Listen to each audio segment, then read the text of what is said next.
started to wonder, and I wondered, which led me to wonder. I had to wonder. I started to wonder. I couldn't help but wonder. I couldn't help but wonder. I couldn't help but wonder. I couldn't help but wonder. I couldn't help but wonder. I couldn't help but wonder. I couldn't help but wonder. I couldn't help but wonder. I couldn't help but wonder. I couldn't help but wonder. I couldn't help but wonder. I couldn't help but wonder. I couldn't help but wonder. I couldn't help but wonder. I couldn't help but wonder. I couldn't help but wonder. I couldn't help but wonder.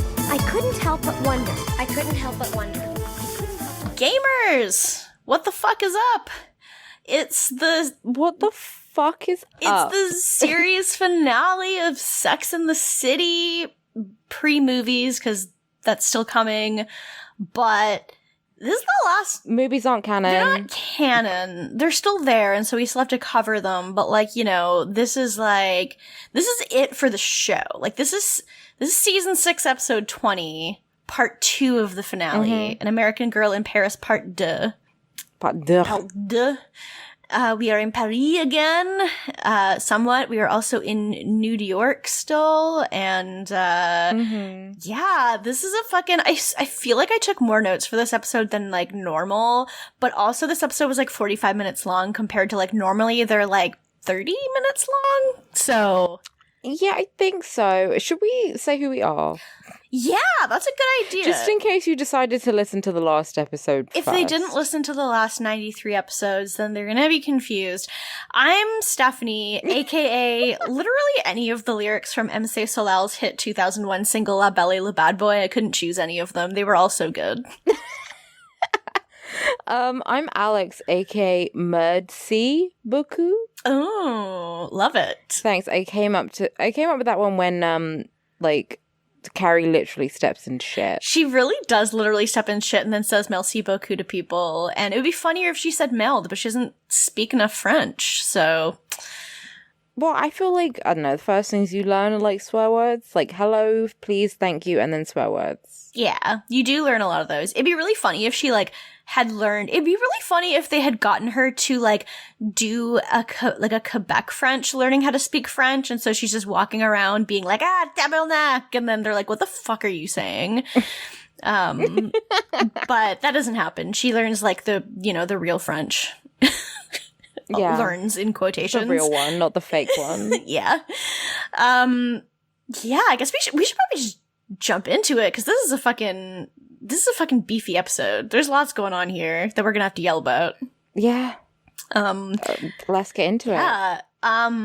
Well, we start with Carrie, and she is going out with Petrovsky's ex-wife for lunch. And, like, Petrovsky's supposed to be joining them, but so far it's just the ex-wife, whose name is Juliette.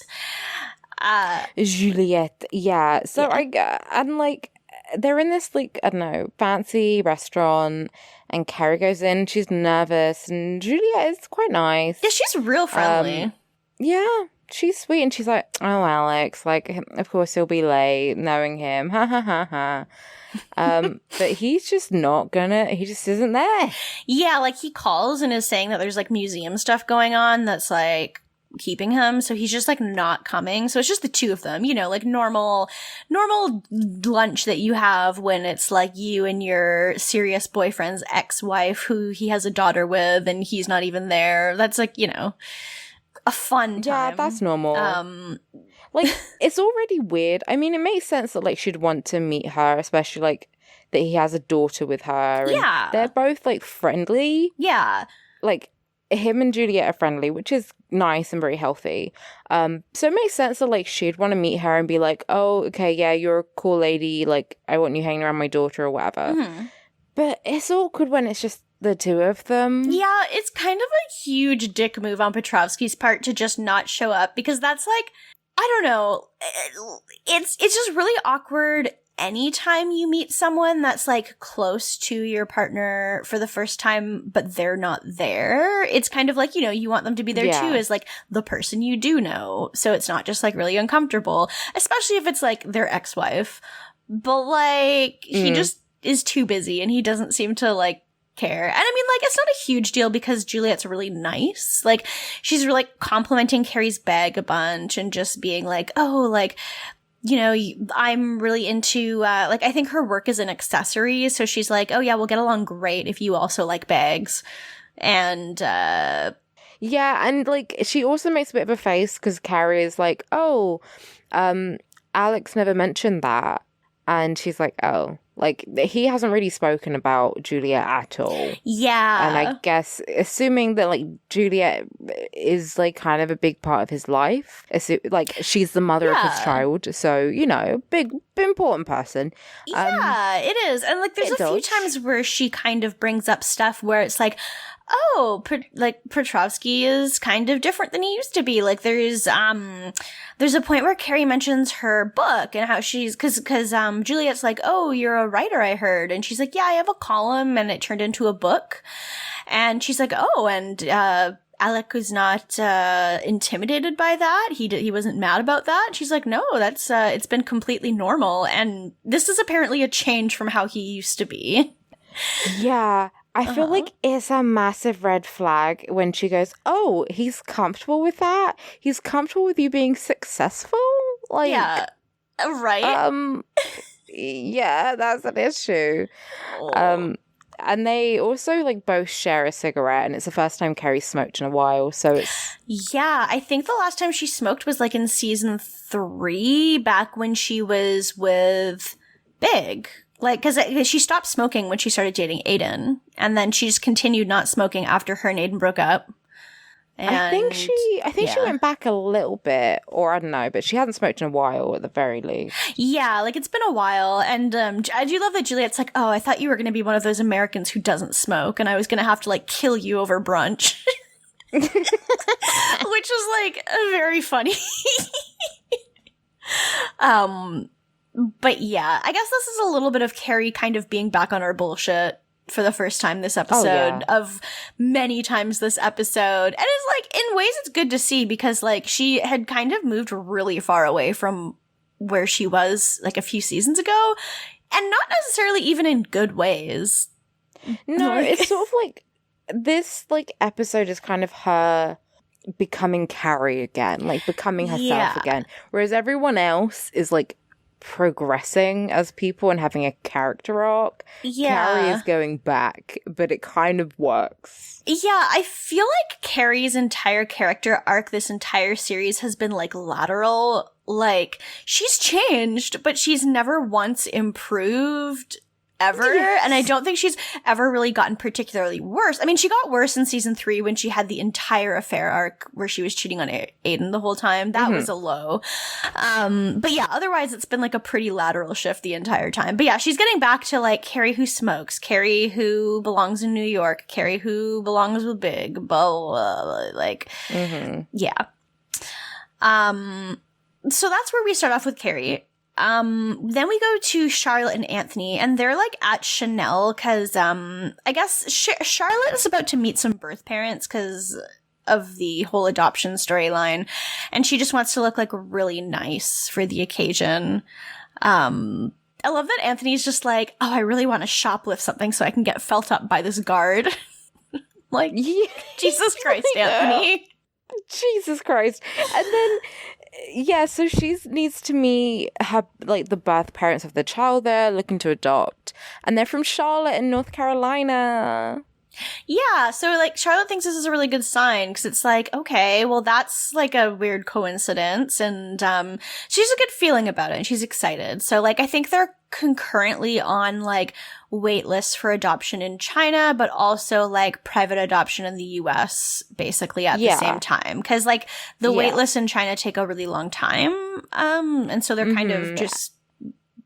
you know, looking, I wasn't going to say shop around. They're like trying to get a baby sooner rather than later. So they're keeping their options open.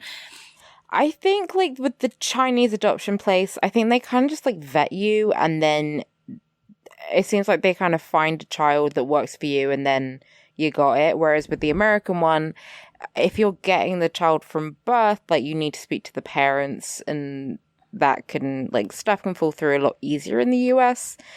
I don't know. I never adopted a child. I'm 24. Well, it's interesting, actually, because this is kind of similar to what happened in my family, because my sister is adopted, and my parents adopted her when I was, like, 15, and so I remember it really well, because I was, like, not really, really young at the time, and, like, my parents, like, my dad and my stepmom, they were originally on wait lists for like Chinese adoption, I think, but they ended up adopting locally, like from the same city. So I think it just ended up working out where the baby that they ended up getting was like who my sister is, was like born like in my hometown.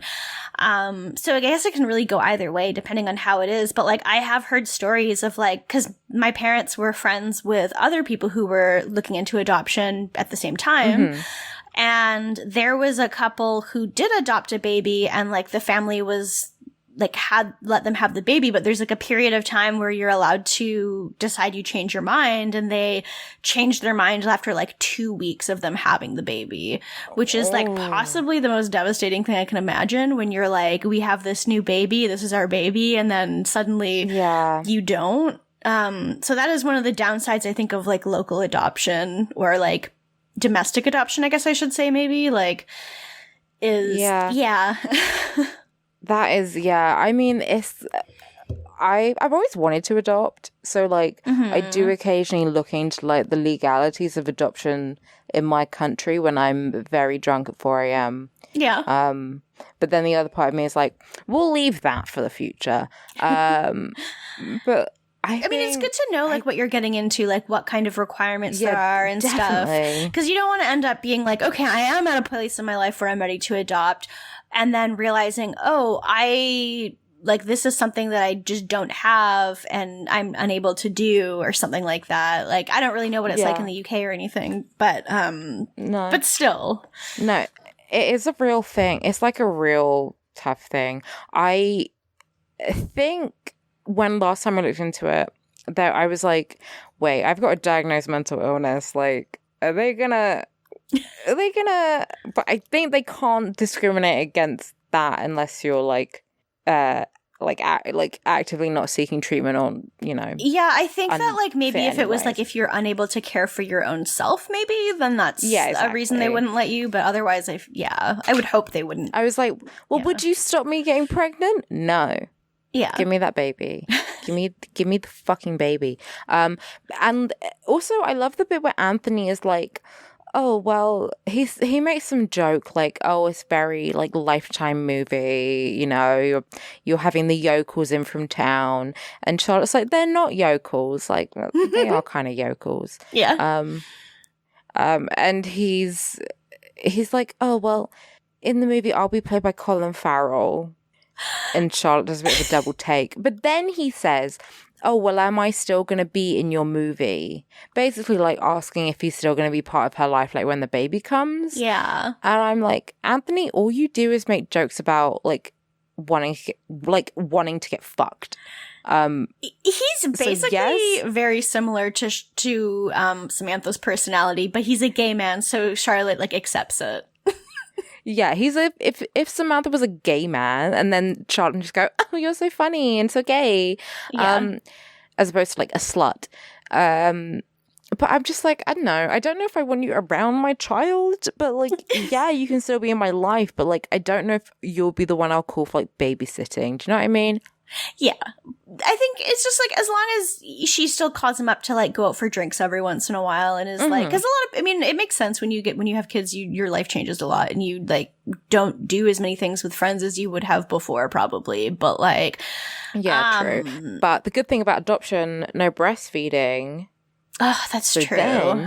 Then you can drink as much as you want. This is true. There's so many nice things you don't have to worry about when you adopt. It's good. I mean, obviously it's not for everybody, but like, it is something more people should probably consider. So definitely, like, I don't know. I honestly, like, I mentioned that I watched this show like when I was way too young, but like the whole storyline with Charlotte like was one of the things that like made me want to adopt. Yeah. Also, weirdly, I was just like, I got this memory the other day of me watching it and being like, I might convert to Judaism when I'm like 30. We'll see. Just pull like, it. I just have this, I'm like, nah, I'll probably do that.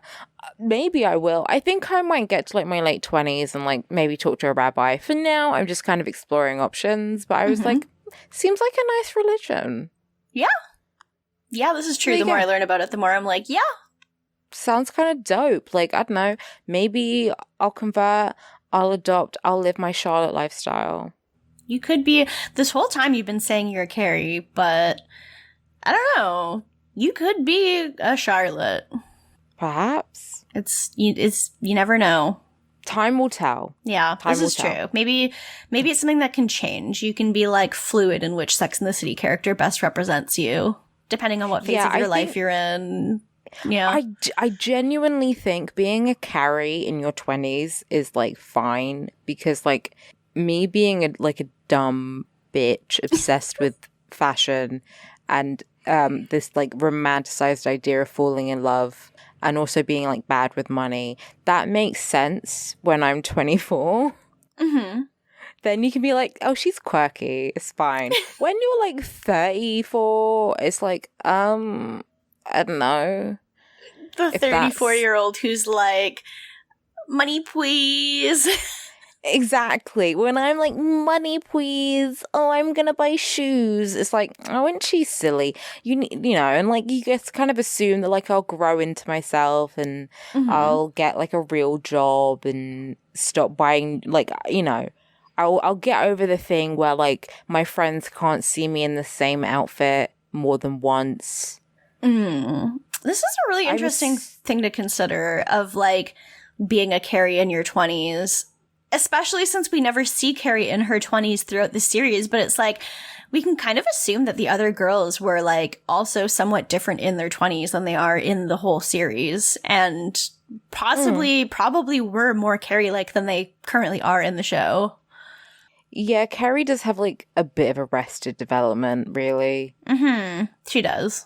She does. Like, if you describe her character, you'll be like, oh yeah, she's like 26. Like, no. Yeah. And like the whole series, like there's so many episodes where she's kind of like, you know, I'm not that girl in her 20s anymore. And it's like, I wouldn't know. Like, the only reason I would know is because you don't look like you're in your 20s anymore, but that's like it.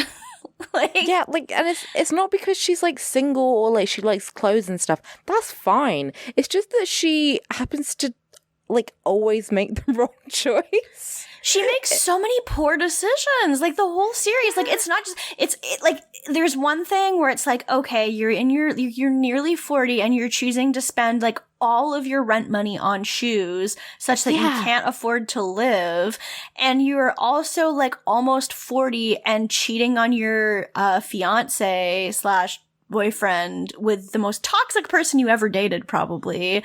Yeah. Like and there's you can't just cook. She cannot feed herself.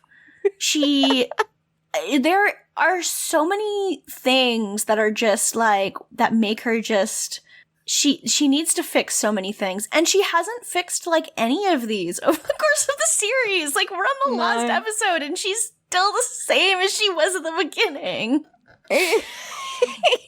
It's great.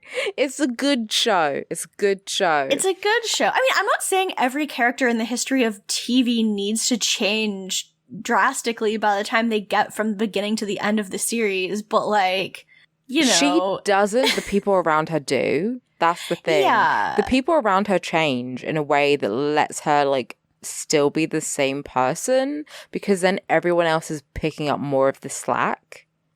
This is true. Yeah. There's a lot to consider here. Yeah. But we'll move briefly on. We'll rant about Carrie later. Stay tuned. We'll get back to her. She has so many more scenes. So like, okay, so then we go to Samantha. Sam and Smith, they're getting their hair dyed together and they're getting it like ash blonde. It's so cute. Oh yeah. It's very adorable. They just match. It's very cute. And then for some reason they're getting their clothes back on, which I don't understand because they were just getting their hair colored, but they put their clothes back on and they're in like a change room together. And Smith's like, okay, are we going to talk about how we just don't really have sex? And he's like, my therapist said not to mention it, but I did it anyway. And Samantha's like, oh, Samantha's been going through a shitload of chemotherapy. Like, she's normally the horniest person alive. Yeah. But like, chemo and everything is like obviously gonna have an effect on everything. Mm-hmm. And she's kind of just defensive about it because she's kind of like, well, let's not talk about this now because like you're going away to film a movie soon, and I just don't have a sex drive, so let's just talk about it later. Yeah. She's like, well, first of all, when did you start seeing a therapist? And he's like, well, I thought like I needed just some help during the cancer thing, which is really like such a. It's this whole episode, I was like, I will sell my soul for a man like Smith. Are you kidding me? He made a really healthy decision there. He was like, okay, my girlfriend needs my support. I'm finding this emotionally taxing. Let me get some support. That, he's really mature. He's like he's so good to Samantha, but then it's like on top of this, like, so yeah, he does the therapy. He's also just been consistently going to AA for like a long time. Like he's been sober for a while, but he's still continues to go. Like he just makes really good choices. Yeah. He's good. I love Smith. I love it too. I'm like, oh, this is a very healthy choice you made. And it's just like kind of brushed under the rug a bit. But like the more I think about it, I'm like, oh, that's a wise decision. And like she's had chemo. Chemo is fucking incredibly hard on the body. Let alone that like, she's been seeing a lot of doctors and having surgery. And she's getting used and like losing your hair, I think, for women especially, it can really like knock your confidence. So there's a million reasons why she wouldn't be feeling as sexual as she plus the menopause. Menopause, like it's just so much. It's a lot, yeah, but she's doing amazing, all things considered. So and Smith is just like, we should talk about it, but like he does want to have sex with her again, but he also recognizes that it's going to take time and he's there when she's ready. Oh yeah, like he's not like, hey, like he's not like tapping his watch Reggie gif. He's just like, I just want to talk about it because, just talk about it. And it's the elephant in the room. Let's talk about it.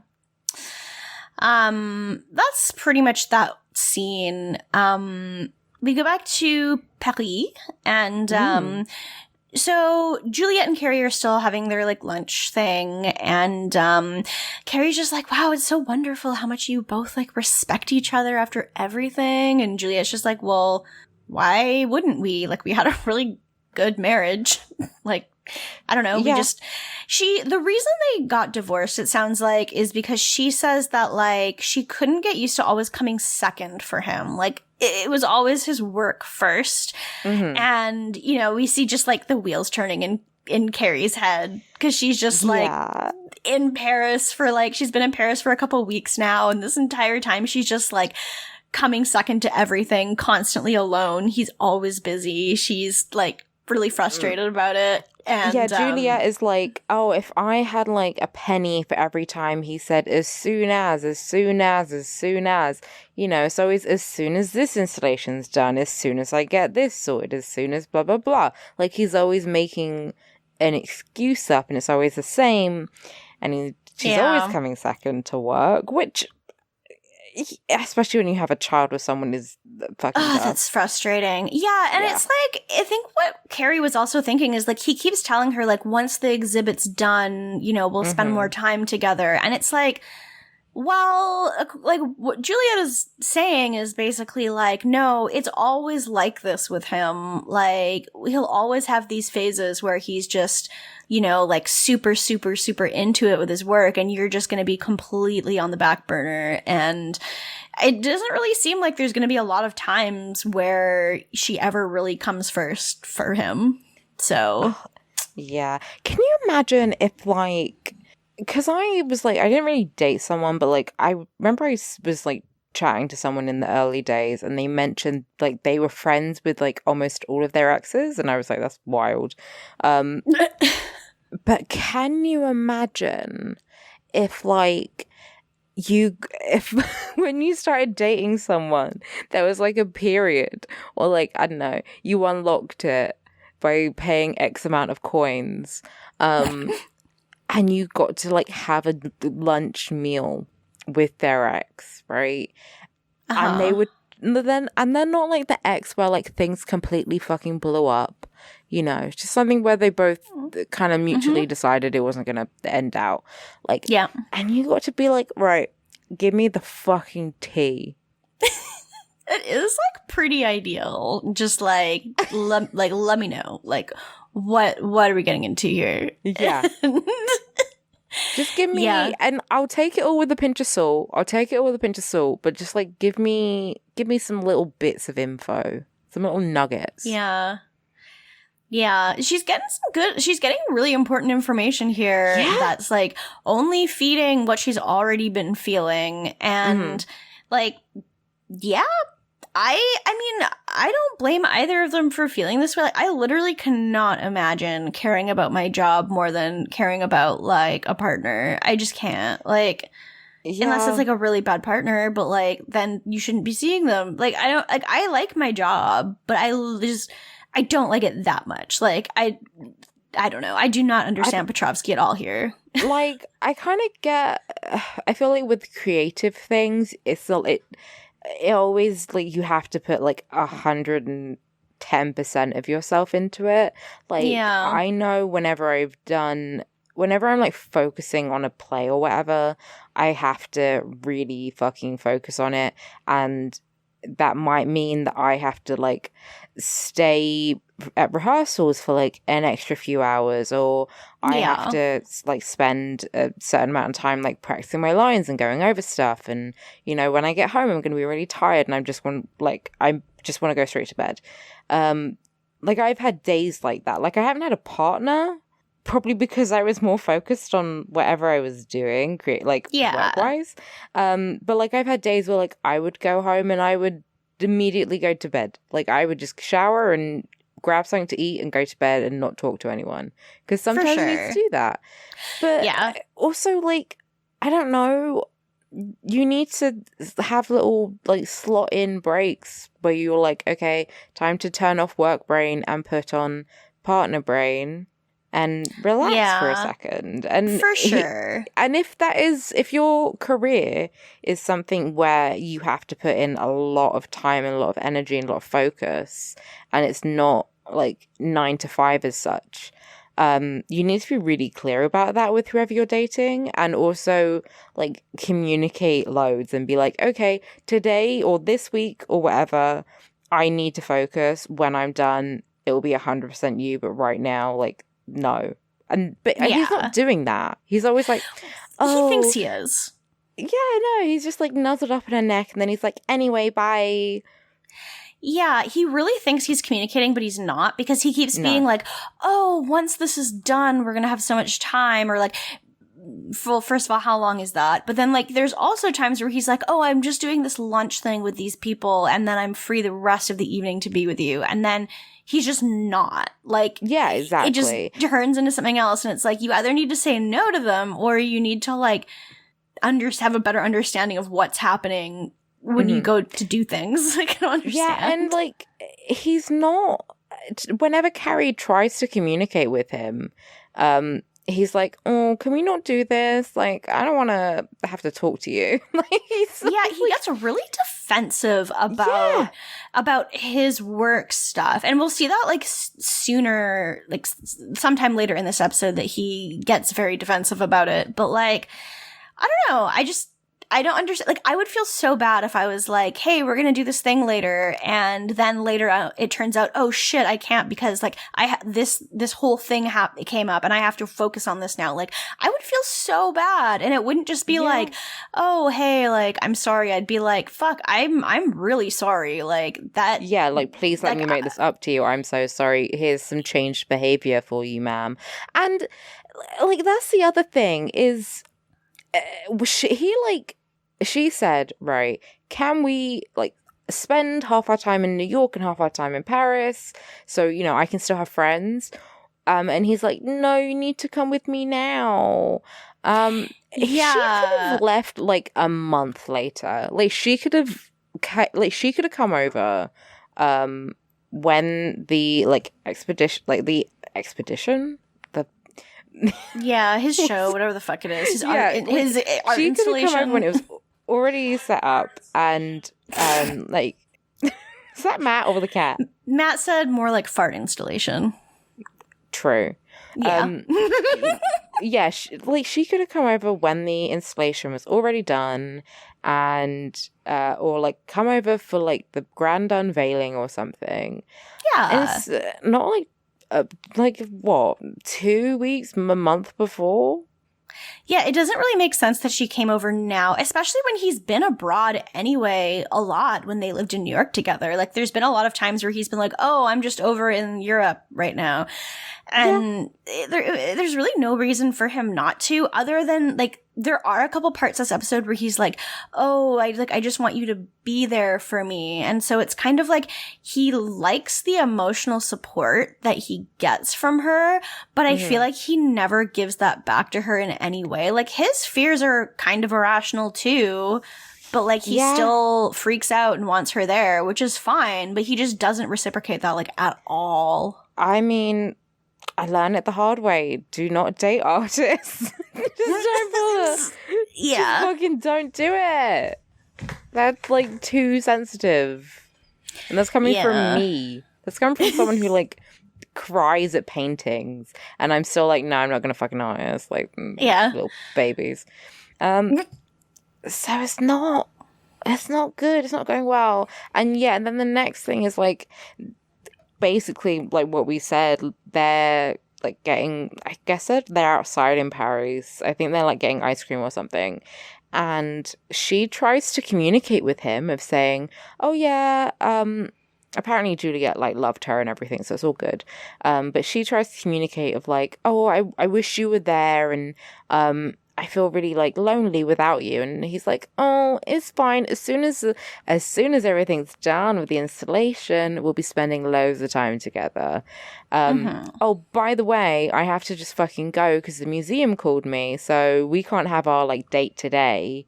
And Carrie is obviously upset, and she tries to communicate with him, and he's like, oh, it's fine. Just walk around Paris, be Parisian. I like that you're smoking again. Like, it's very sexy. And she's like, it's killing me. Yeah. She's right. Very dramatic. But, like, it is very sexy, unfortunately. Unfortunately, it's kind of hot.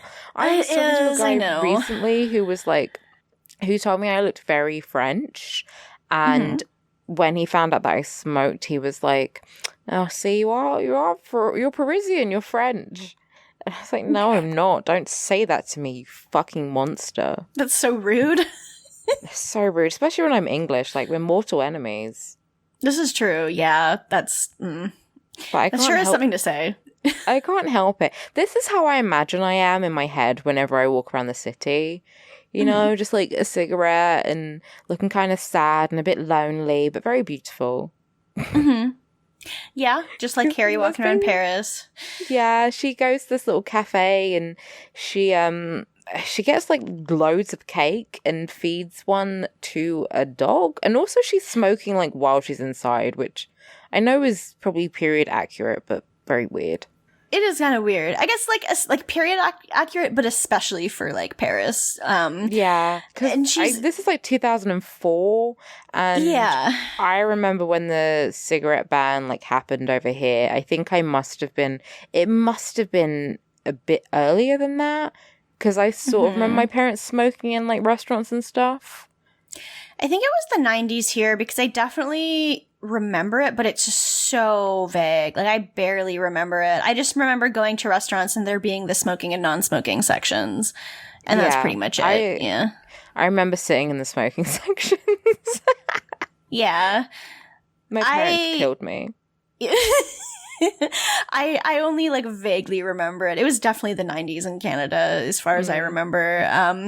It's so gross though, like it just smells gross. So much. Yeah, it's just like smoking inside. Like, the thing is, I like the smell of cigarette smoke, but I don't like the smell of stale smoke at all. It's so gross. And when you smoke inside, it just is very stale, and it's not good at all. It's disgusting. If I'm with another person, I'll always ask, like, oh, do you mind if I have a cigarette? And because, like, I know people with asthma, and, like, I don't want to smoke standing next to someone with asthma. I mean, especially now, but, like, you know what I mean? Yeah. And most people, like, are fine with it. But Also, I cannot imagine smoking inside. Like, maybe in, like, the dead of winter, it'd be nice to have a little smoking section. But all I want is just, like, a corner. It's just, like, a closet space that I can stand in and not freeze to death and have a cigarette and then go back outside. Like, I just don't want to freeze. Yeah, you don't want to freeze and you don't want to end up But like... I also do not want to smoke inside because that's gross. Yeah, and you don't want to end up like, you know, our friend from 2 episodes ago who fell out the window. So exactly. So just give me like a little ventilated like cupboard. I don't know. Yeah.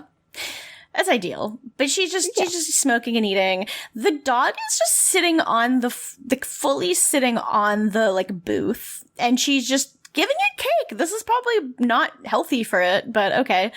I don't think dogs are meant to eat cake. It reminded me, though, of that bit in Inglourious Bastards where... The part where...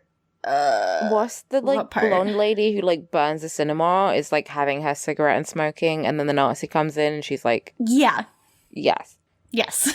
It looked does remind me of exactly like that cafe, which was weird. It does look a lot. They look very similar. There's just no Nazi in this. No, thank God. Yeah. That is good that there's none. Even though I do like to see him die in Inglourious Bastards, regrettably. But I say regrettably because it's a Tarantino movie, not because he's dying. Yeah, no, I mean, I like that film just because Nazis die in it. Yeah. It's very good to me. The bear juice scene invented my sexuality, I have to say. Just like big, hairy men, like, killing Nazis. Like, that's my kink. It is pretty fucking good. I will say that. Yeah. Unfortunately, because of Tarantino, not because of the Nazis. Again, must stress that. Yeah. But yeah, so she's walking around again, and she passes by this family when she's outside, and there's like a child that's like piggybacked on like the dad's shoulders, and this little girl just like smacks Carrie in the fucking head. It's so funny. She just whacks her, and I'm like, God, I wish that were me. Like, fuck, I want to smack Carrie in the head. It's catharsis. That's what it is. She immediately after that steps in dog shit, which is so funny. And like this man passes her who looks like Gerard Depardieu, and he's like, whoa, and she's like, yeah, merci beaucoup, and he like laughs at her, and then she like has to rinse her foot off in like a fountain. It's very sad. It's very funny though, and then she just sits around and watches boats on the river, and some guy waves at her, and it's just, she's so lonely. This is so funny. Yeah, she's really fucking lonely. It's really sad. Yeah. But that's kind of, I guess, it's more of Carrie walking around just looking sad in, like, rainy Paris. Yeah, I mean, a lot of this is the shit that she does in New York, to be fair. Yeah. Like, but I mean, it's more like she can't call up her friends and just see them and go out for lunch or anything. She, like, is just purely alone. And then later that night, she's pretending to be asleep in bed, and Petrovsky comes in, and, she just, like, has her eyes open, but facing away from him, and it's so dramatic. Yeah. It's so dramatic. Like, the light is, like, on her face. I guess the curtains are still open or something, because there is, like, light on her face, and then she just looks into the camera, like, so sad. Yeah. Oh, it's a lot. So sad. But yeah, that's kind of the dramatic. It's just so funny. Like, I mean, it's sad, but like, I guess because it's Carrie and like the amount of drama she has with every single thing. Yeah, I can't feel that bad about it. Like, no. I like, it was a bad idea to move to Paris. I mean, like, Miranda was right, even though she probably shouldn't have like said it the way that she did, but she was right. And anyway, she's right, but she shouldn't have said it. Yeah, exactly. Yeah. Speaking of Miranda. Speaking of. We go to them next. Steve and his mom and Brady are like all like eating lunch at the table, and Steve's mom is like talking to Brady and just being like, "How's little Stevie over there? How's he doing?" And Steve's just like, "Mom, that's Brady. I'm Steve. And she's just like, I know. Yeah. And then, like, he sort of goes over to Miranda and he's like, oh, is my mom acting strange to you? And she's just there, like, staring into fucking space. And Miranda's like, that's just called drinking. yeah. And then, like, she starts calling Brady Steve again. Miranda is like, Mary, that's Brady. And she's just, and eventually, like Miranda realizes that, like, okay, no, something's wrong here. And Steve says he's going to take her to the emergency room. And Miranda's like, yeah, can't hurt, go for it. And yeah, then he does. We get, like, a little brief interlude where Samantha is smoking a joint and Smith is packing up for set. He's going away. Good. Going to Canada. Yeah, he's doing an 8-week shoot in Canada to film an Attila the Hun movie, which is such a choice. Yeah, well, because, like, Sam asks about it, and he's like, oh, it's cheaper. I mean, a lot of stuff is filmed in Canada, and I guess, like, oh yeah, if they want, like, planes or snow, good idea to go to Canada. But those are all I think quite there's far a lot away of from each other. geography. Yeah, it really depends on what they're going for, but you can kind of fake Canada to look like anything, pretty much, depending on what you're trying to shoot. But, yeah, makes sense. And Samantha's basically just like, look, it's a long trip. It's 8 weeks. I want you to feel free to have just sex on location. While you're gone, have sex with someone else. I know how important it is to me. Like, I know it's very important. Like, I just want you to be happy and have sex. And Smith's just like, Samantha, I'm fine. Yeah. Like, Samantha, I'm fine. I don't want to have sex with anyone else. I want to have sex with you. And he says that he's cool with it. He's cool with them not having sex because the way he sees it, it's like the trees. Just because they're barren in winter, it doesn't mean that they won't have flowers in spring. Yeah. And he's like, I'll just wait for spring to come. It's fine. Mm-hmm. Yeah, he's very understanding. Mm-hmm. And then we go back to Miranda, and it's the evening now, and Steve is bringing his mom back to the house, and apparently it was like a small stroke that she probably had like a week ago, but she lives alone. So because she lives alone, no one knew. It's really sad. And yeah. I, like... My grandmother started showing, like, dementia-like symptoms a few months ago. And, yeah, it was one of those things that it just kind of creeps up on you until it's, like, really bad. And then you're like, oh, shit. Mm-hmm. And she was living alone as well, which is another thing that was scary. And, yeah, she would also do that thing where she'd say something, like, completely wrong. And then you correct her and she'd be like, I know. And it's like, you clearly don't. But yeah, it's hard to know, not deal with it, but like to know exactly what's going on and like how to actually support them through it. Mm-hmm.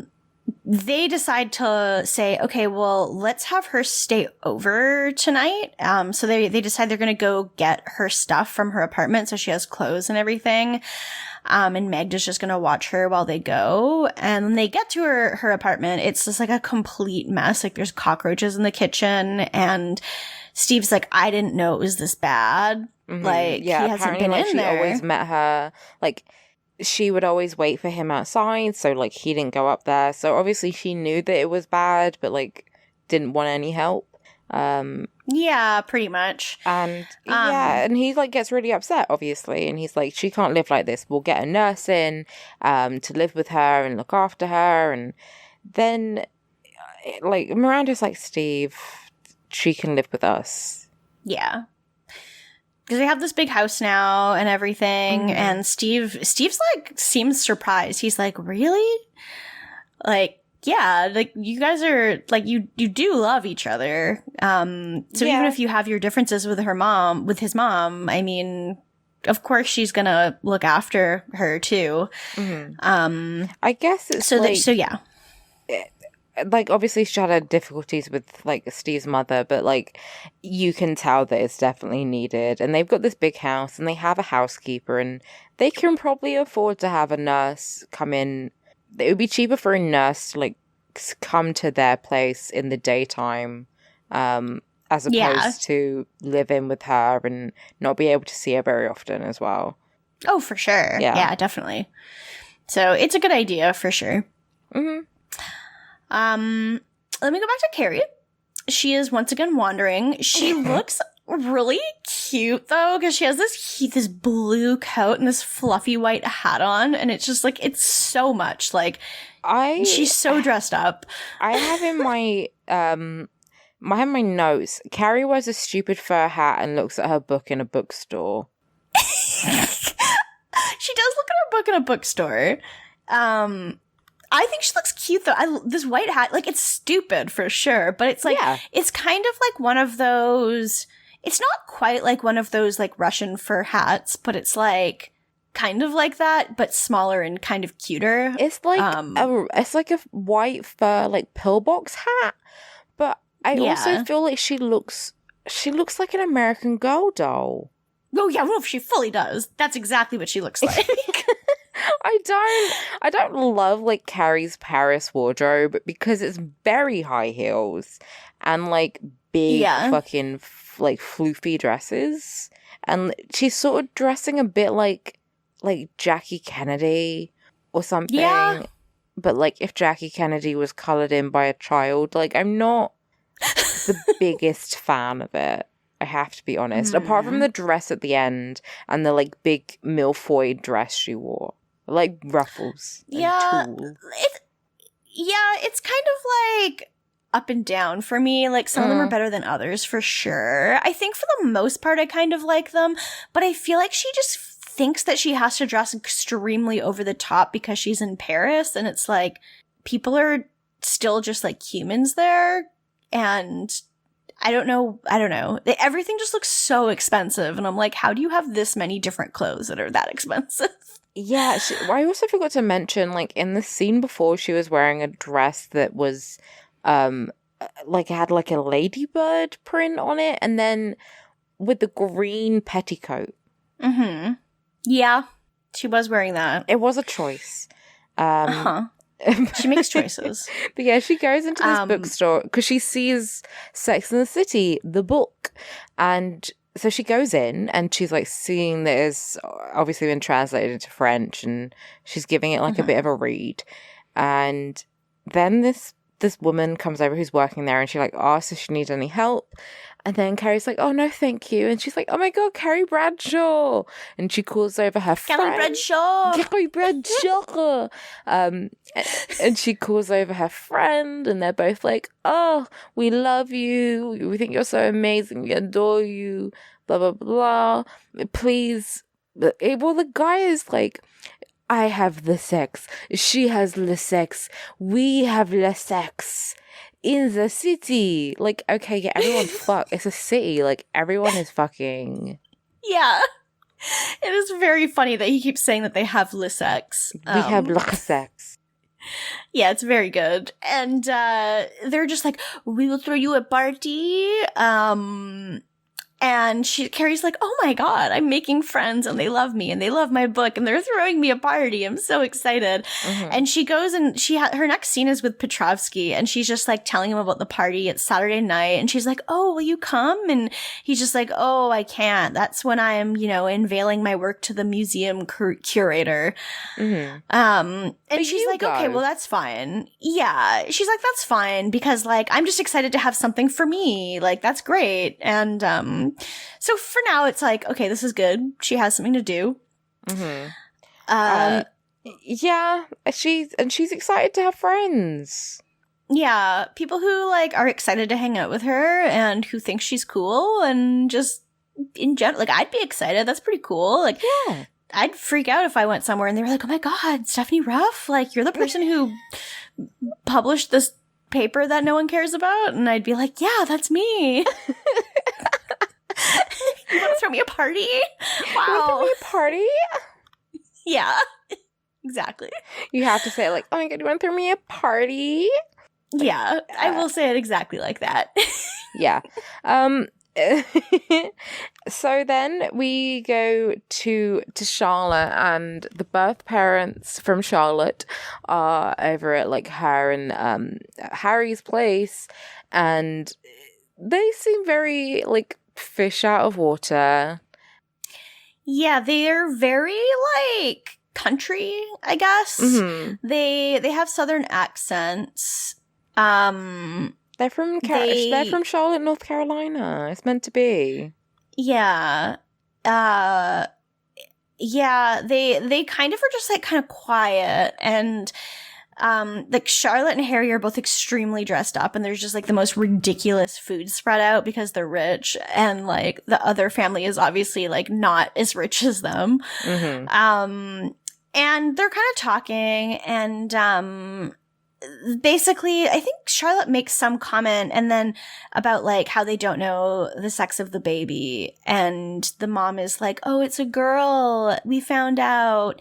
And ever since then, I've been thinking of all sorts of girls' names. Brittany or Tiffany. I mean, they had to make them as like these broad as possible, I suppose. Yeah, I was like, fuck, these names suck. But Tiffany, I don't know, maybe because the only Tiffany, I had a friend called Tiffany, and she was very sweet. And she was, and it was like, I don't know, she was like, her parents were Chinese immigrants. So like Tiffany didn't, I think she was named after like Tiffany, as in Tiffany's. Yeah, that makes sense. And it was like a pretty name. And no, and she was like a violinist. It was like, it suited her that she, like, to me, Tiffany is like, oh, Tiffany. She's a violinist. She's a cellist. You know, Tiffany. For some reason, I think of it as like a mean girl name. Like, it just seems like if you met someone named Tiffany, they'd be a bitch. She did turn into a bitch, though, so that's true. I mean, good for her, I guess, but... Yeah, it kind of seems like it. Britney Spears. True. Or like Brittany Murphy. Yeah, I guess there's some good Britneys. Yeah. Yeah, I guess if it's like Brittany or Brittany, change. Yeah, I just don't like the name Brittany. I don't really like dealing with like names that you can like, that have like 5 different spellings. Because whenever I spell it, I'm like, wait, is it Brittany, N-E-Y? Is it Brittany? Or is it like 1 T? Or is it, and it's like, yeah. Fuck. It's like every time I go to spell Hillary Clinton's name, I have to Google if it's 1 L or 2 L's. And I'm like, you don't deserve this amount of respect from me. But I'm looking to see how to spell your name the right way. No, I only care about Hillary Duff's spelling. I don't care about Hillary Clinton. Yeah, I mean, I shouldn't care because she sucks. Yeah, but like Hillary Duff is important to me. I respect Hillary Duff. I do not respect Miss Clinton. But Charlotte realized, she's like, we're not gonna get this baby, are we? If you're thinking of names for her. And the mum is like, no. And Harry's like, wait, so why did you come here if you knew that you weren't gonna do it, if you changed your mind? And the dad is like, well, we wanted to see New York. Yeah, they're like, we've never seen New York before, and we wanted to have a chance to come and visit, and like... How I wouldn't throw these people out my fucking... I would, like, Uncle Phil throw them out. Like... Why did he not lie? Why didn't he say, well, we didn't decide until earlier today, or something like that? Why would you say this? You sound like such a piece of shit. You're such a piece of shit. I expected Harry to like lift them both up and throw them out the fucking window. He was obviously extremely upset. And yeah, it is like, why would you, because it's fine if you change your mind, it's understandable. But like, don't go to someone's fucking house and eat their food and then and like make them pay for you to go to New York. Yeah, they did really kind of put Charlotte and Harry through a lot for that. Yeah. So, yeah, it's not great. Harry's pretty pissed off about it. Like, the next scene, we basically see him writing an angry email. He's writing an angry email to the baby lawyer, which is just really funny. I like to imagine that it's a lawyer who's a baby, even though it's not. But like the boss baby. Yeah, exactly. And Charlotte is just like, she's kind of more understanding. She's like, look, like, we knew that this kind of thing could happen. And like, she's just trying to kind of confront him and be like, look, that wasn't meant to be our baby. The one who's supposed to be our baby is coming. And then she says, come on, Harry, we're Jews. We've been through worse than this. Technically, she's right. But I mean, on a personal she note, hasn't. no. On a personal level, she's been Jewish for like a year. Like, it's just such a thing to say. I mean, like, it's such a thing to say. I don't know what the, like, what the official courtesy on that stuff is. Like, how long after you convert can you be like, we're you know, you're like, how long after can you be like making like poking fun at yourself? Do you know what I mean? How long after can you make like self-deprecating jokes about like being Jewish before and like people laugh? I don't know. I think it depends on certain factors and what kind of joke you're making. Because, like, in this case, it's like, we've been through worse than this. It would make more sense for her to be like, come on, Harry, you've been through worse than this. Yeah. I mean, he does laugh. And to me, it read like he's laughing at, like, that was a kind of wild thing for her to say, considering she grew up with, like, horses. Well, I mean, yeah, she grew up like Protestant, so like she grew up in like the waspiest wasp possible. Like she had a fucking pet horse she rode, and like she has show dogs, and she kind of, not saying she's never faced any sort of, you know, like anything bad happen, but it's the textbook case of privilege. So yeah, technically, she is Jewish. And the Jewish people have been through some horrific things. Her personally, no. So it makes sense that Harry laughs. It makes him laugh in a sad situation, which is all that matters. But it's a weird line to write for the writers, I guess. It is just a wild thing to say. It's a lot. When she said it, I did laugh. It's wild to me that, like, yeah, it's like, well, no, Charlotte, like, you personally haven't. Yeah, I feel like it's kind of like me making some kind of like joke, like, yeah, as the LGBT community, we've sure been through a lot. Like, if I were to like reference the AIDS crisis or something that happened largely before I was born, and largely also to a demographic of the LGBT community that isn't the one that I'm in. Yeah. And it's kind of like that in my head. Yeah, that makes sense. Like, yeah, it's like, well, we as a it's like, yes, as a community, we have been through that, but like not you personally and not in your memory. Yeah. Yeah. But it makes him laugh, and it feels like it's kind of like a we'll get through this kind of situation, which for sure. It's a difficult thing, obviously. Yeah. And then we go back to Samantha, and she is in her office at work, and she's received flowers from Smith, and they haven't bloomed yet, but it says looking forward to spring. And so she calls him, and she's just like, I know I said you could have sex with whoever you wanted to, but please try not to, unless you already have, which is fine. And he's just in his full, like, Attila the Hun, like, whatever the fuck role he's playing here when he I don't think he's phone. Attila the Hun, considering he is a blonde. Yeah. Very blonde man. Yeah, no, like... But he's like a barbarian, and he looks very sexy. Yeah. But yeah, she got, like, he said these flowers, and they haven't bloomed yet. And the note says something like, I can't remember now. Looking forward to spring. Yeah. And she calls him, sweet. And she's like, Smith, I know, I told you that you can have sex with whoever you like. I would prefer if you did not. If you already have, that's fine. But prefer if you didn't now. Change my mind. And he's like, I haven't and I won't. And she's like, okay. Yeah. She's like, oh, he's the most amazing man ever. And she is right, but like... She is right. It's funny. He's perfect when you think about it. Yeah. And I've never in my life met an actor who is this mentally stable. Yeah. He's pretty stable. He's got it figured out. He knows what he's doing, and he's good. I've never in my life, as someone who's not a complete narcissist, I've never seen that. No, he's putting his shit together, and it's really fucking sweet, and it's lovely. I love it. We love to see it. Yeah.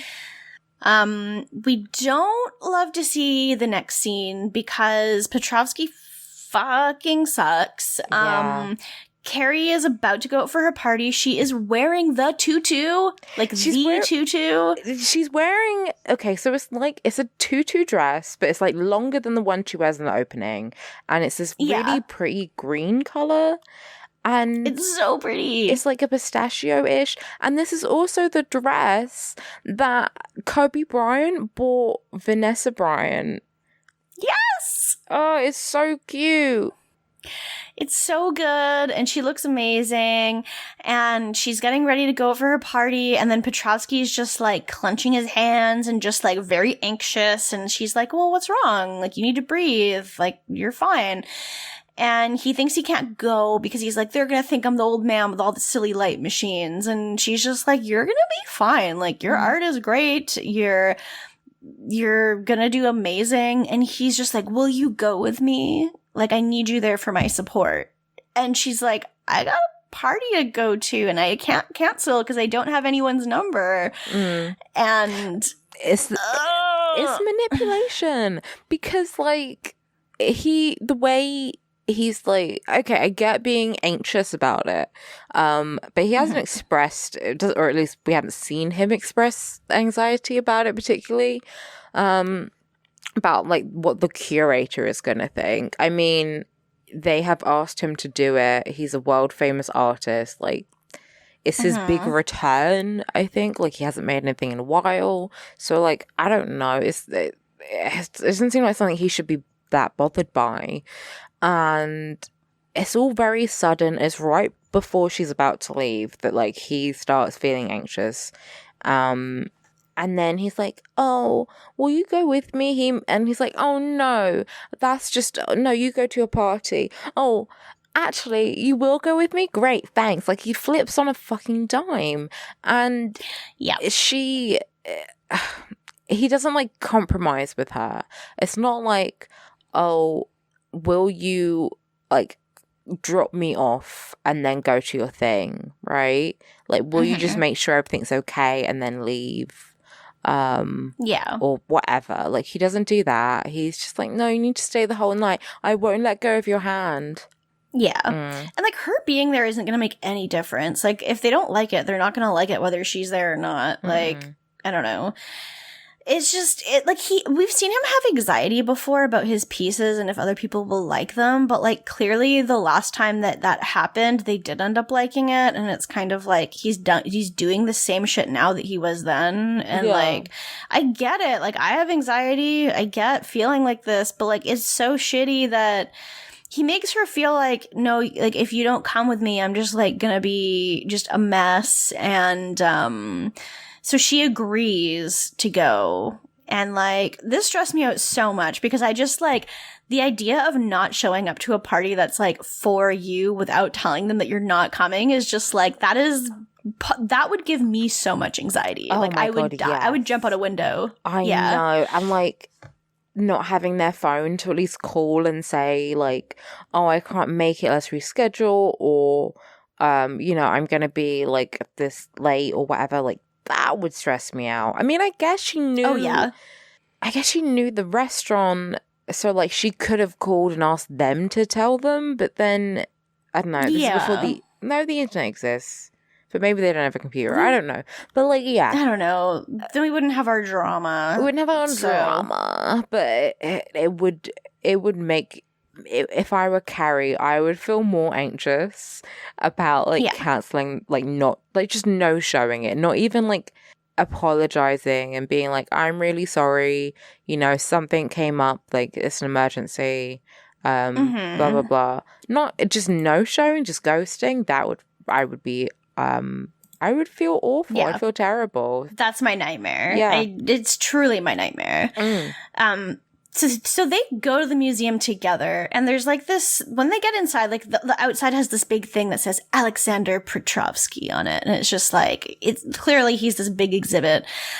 They go inside, and there's like this small crowd of people who all just like come over and clap for him. They're like, oh, magnifique and shit. And then he just drops Carrie's hand to go shake the other guy's hand, and it is so dramatic, like the way they play up the fucking music and everything, where it's just like, it's like you hear this like slow-mo whooshing noise when he drops her hand, basically. Yeah, it's like in The Usual Suspects where he drops the coffee mug and it shatters. It's like that, but he just like lets go of her hand. Yeah. It's a lot.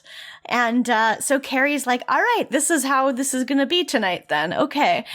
And then for a bit we go briefly back to Miranda and Charlotte, who it's still daytime there because we're back in New York time. And Mary comes in, and they're like, because Charlotte and Miranda are both just like hanging out with Brady and playing and shit. Mm-hmm. And Mary comes in, and she's just like, I want to take little Stevie to the zoo.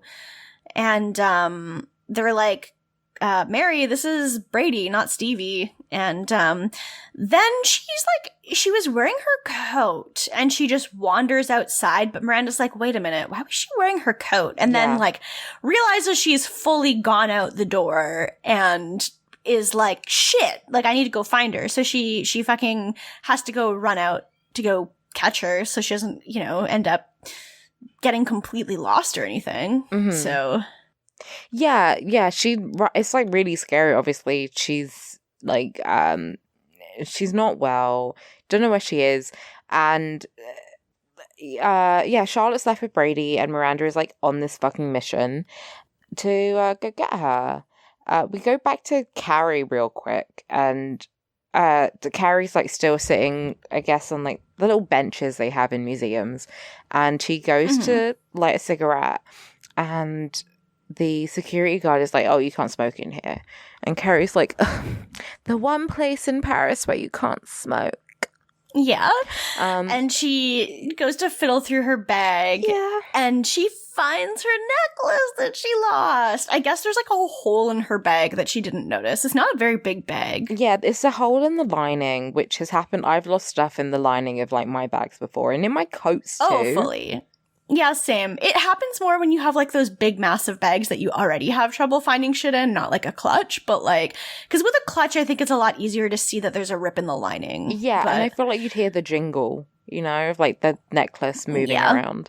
But she finds it, and it's like really, and she's like, oh, and I guess the Carrie that we once knew comes back to her.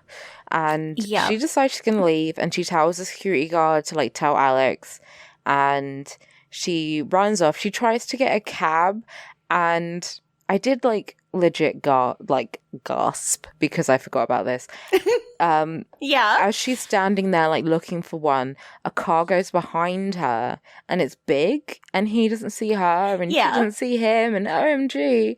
And he just passes by. And meanwhile, while all this is happening, well, first of all, this is when the iconic French rap song of La Belle et le Bad Boy is playing, which I lose my mind every time I watch this episode and remember that they use this song in it, because my grade 11 French teacher was fucking obsessed with this song when I was in high school in like 2007 or whatever. But anyway, it's playing while like simultaneously while Carrie is running out of the museum, and while Miranda is simultaneously like looking for Mary. And it's just like this very dramatic moment of the song playing while they're both like rushing around their respective cities. It's so great. It's a lot. And well, Carrie gets to the restaurant. Yeah, Carrie gets to the restaurant, and she like runs in. She's super excited, and no one's there. Yeah, but there's a copy of her book on the table with a huge drink circle on it. And it's like, they hate you now because you stood them up. And then meanwhile, Miranda finds Mary. Steve's mom is just like eating pizza out of the garbage, and Miranda's like, okay, I'm gonna take you home, and she gives her like a sponge bath. And Magda's just like, this is love. And I'm like, did we get through 6 seasons of television just for us to come to the conclusion that Miranda is capable of love? Like, I feel like we knew this already. But yeah, she is capable. I guess just, like, I don't know. That, like, she's willing to like, I don't know, do things which she doesn't want to do for the person that she loves. And, like, she's now loves Mary because she loves Steve. I don't know. I guess it's, like, still it's a very, very sweet moment. And it's very nice. It is a nice moment. Yeah, it's not the Miranda we're used to, which is nice. But but we know that she is very capable of love. Like, she loves lots of people. She loves Carrie. She loves her child. She loves Steve. Like, we know this. Mm-hmm. Yeah, for sure. But yeah, it's a nice moment because she looks after her and everything. And I feel like that's, like, really... Oh, actually, that's not the last Miranda scene this episode, but it's, like, one of the last ones. We go back to Carrie... and at this point, like, since no one was there at her party, she went back to the hotel, and Petrovsky comes home from his whole event, and he's just like, oh, where'd you go? Like, you were there and then you weren't. And she's like, well, I went to the party, but it was over. And then she's like, why did you abandon me? Like, you wanted me to come because you wanted support, but then you just left me sitting on the bench while you went with all the other people and just... left me there. Like, you told me you needed me and then left me when I had this other thing that I wanted to go to and that I should have gone to. And she's really upset about it. And, like, yeah, she brings up I that, like, fully would be too. She had she has no friends there, and she doesn't have a job there. She doesn't have anything to do except just, like, wait around, like, to be with him, and he's not there. Like, she didn't move her entire life over to Paris, just walk around by herself all day. And she's making good points. And then the one time, this is the thing that's, like, massive red flag. The one time she meets people that she could be friends with and all the attention would be on her, he suddenly is, like, so important to him that she needs to be with him. It doesn't make any sense. And it was so important for, like, 5 seconds. And then when they get there, it's suddenly not important at all that she's there. Yeah. And he's like, what are you talking about? I didn't abandon you, which is bullshit. Like, yeah, I mean, I guess she could have followed him around with all the other people he was talking to. But you know that if she did that, he would be ignoring her the entire time, speaking a language she doesn't understand with all the other people there, while she just stands there and, you know, like, watches him talk to people. Like, that's... It is abandoning her, even if she wasn't sitting on the bench the whole time. And Carrie's just like, okay, you know, I understand that you had a stressful day, because he's like, I don't want to fight right now. I just want to go to sleep. I had a stressful day. And she's like, I get that, but, like, I'm like, we're both in this relationship. And, like, you have no idea how this has been for me, and you really don't seem to care. And he really doesn't. He's just like, stop making such a big deal about this. Yeah. Yeah. He's being a dick. And, like, it is an abusive tactic to cut someone off from their friends, to cut someone off from their support systems. Like, that is a thing. Absolutely. Whether he did it on purpose or not, like, that's very fucked up. And also completely, like, not every time she tries to talk about her feelings, he kind of pushes them aside, even when she blows up, and he's still like, oh, but I'm tired, I don't want to talk about it. Like, he's still just pushing aside her feelings and her emotions, and it's very not cool. Like, one thing is bad enough, but we're starting to layer up here, and that's not good. And then we're really layering up. So they start to sort of get into it, and he's like, I'm gonna go in the shower, and she grabs his arm and she's like, no, we're not. And he spins around and accidentally, quotation marks, hits her in the face. And I don't know, he, like, doesn't seem that apologetic for something which is obviously, like, horrible. Yeah, like, okay, so I can understand it being an accident, because, like, I don't really understand it. Like, why would his hand even be up in the first place? But, like, because it's kind of, like, with the back of his hand, and, like, regardless, it's one of those things you should be apologizing, like, profusely for. And she's kind of just like, oh my God, he says it was an accident. And it's just, she's like, look, it's not a big deal, but I'm like, I can't do this because he basically says, this is who I am. This is what I do. And like, I thought you knew this the whole time, that this was who I am and like the kind of person, like how I live my life. And she basically is like, I didn't give up my entire life to just wander the streets of Paris by myself. And she basically decides that she's leaving. Like, she's gonna get her own room. She says to him that, like, she also thought she was clear about who she is, that like what she's looking for is just like, she says she's looking for real love that's inconvenient and consuming, that you can't live without each other. And that's obviously not what they have. Like at this point, it's just not. Yeah.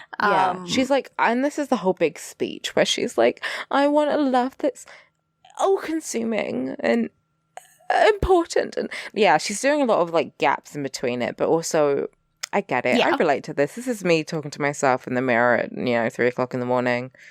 She's right. Like, she's right to want that. And like, I mean, it's fine that he's that kind of person that, work really comes first. But if you're going to get someone else to uproot their entire life to move to a new continent where they don't speak the language, you need to be so clear about that. Or you need to like let her live part-time where, like in New York, part-time with you. Like there needs to be something else. Like she can't just be waiting for you when you need her support. Or like she's not just like, or you need to be like so in love with this person that you're like spending all your time together. And it's like, I'm not saying that's healthy, but like that needs to, if you're uprooting your life for someone, it needs to be someone who you can't live without. Yeah. And Carrie can live without and not him. like, I feel like he thinks he can't live without her, but in a way that's like, I do all this other stuff, but when I need this support, I need it to be there for me, like when I need it. So like, you can't be in New York for that. You need to be here for me. But then also, I can't be here for you ever. You need to be my live-in therapist / sex doll. Yeah. And she's just like, it's my fault that I came. Like, I shouldn't have come. Trying to kind of like pass it off like it's not his fault, which like I get. I know how that goes. Like, she's not right that it's her fault, but like I understand why she's saying that. And then he kind of tries to like stop her from leaving, but she's like, it's fine, don't. And she just like gives him a last kiss on the cheek and then walks out and goes down to the lobby. Yeah. And also like while they were like fighting, her necklace broke and all the diamonds went in her tits. So she's trying to like ask the concierge for another room while also like fishing out the stuff from her boobs. It's great. And she says it all in French, and then he's just like, ma'am, like he just speaks in English anyway. It's so funny. And he's like, we don't have any single rooms, so it has to be a double. And she's like, that's fine, I'm just letting you know that I am a single, I don't care. And she drops, like, I think one of the diamonds comes out. So she tries to find it on the floor and she's like crouched down. And then Big walks in and he sees her and she looks up and she sees him and immediately she starts crying. Yeah. It is such a moment. Like, I can't believe that he's also just walking into this hotel. It's probably just that it's like the most expensive hotel in Paris, and they both of her like love interests happen to stay there because they're both rich. Yeah, that's probably what it is. Like maybe, I don't know, maybe like one of the girls like knew where she was staying, I guess, to like, maybe Charlotte knew because she needed to like forward her a post, I guess. Yeah, that's a good point. That makes more sense. Yeah. Yeah, that probably worked. That's probably how it is. I like the idea that it's just the most expensive hotel and they just have to be bougie. Well, they're both so rich. It's like Petrovsky is living in a hotel for a month. That is so fucking bonkers. Yeah. But yeah, he walks over and she's like, everything fell apart. We just had a big argument. He slapped me, and Big's like, he slapped you? he slapped you? I'm gonna fucking kick his ass. I'm gonna kill this man. I'm gonna fucking kill him. Like, he just goes red. And you know what? I don't blame him. I guess because, like, yeah, you hear that, you're like, I'm gonna fucking kick his ass. I'm gonna beat this motherfucker up. Which, you know, is, like, I know that's not the way you deal with things. As soon as my, like, you know, when, like, a friend tells you something, like, obviously, like, fucked up or abusive that has happened to them, it's like, right, where does this person live?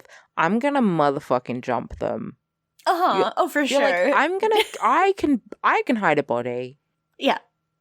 So I don't blame him. And he presses the elevator button and it's taking too long. So he runs up presumably 6 flights of stairs, because that's the other thing. Yeah, many flights. Yeah, like, yeah, and like the whole time Carrie is like, no, don't hurt him. Like, this was an accident. Like, we're breaking up, but I don't want you to like kill him. Because the reason he even finds out is because, like, the lobby guy just happens to say their room number out loud in front of Carrie. Because Carrie won't tell Big the number, obviously. Yeah, she's like, I'm not going to tell you the room number when you're this angry. And then the concierge is like, ma'am, so was it 625?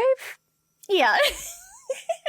And she's just chasing him up the stairs, and like, he's just like, there's nothing you can do to stop me. But then she like trips him in the hallway with her foot, and they both just fall over and start laughing. Yeah, and it is like, they do have good chemistry, and I guess this scene is kind of there to remind you that, like, actually Carrie is laughing, and like Carrie hasn't really been like laughing with the Russian, and it's like, oh, like, yeah, they have better chemistry. Even though they're both toxic people, especially together, they actually make each other happy. So it's probably for the best they're off the market with each other.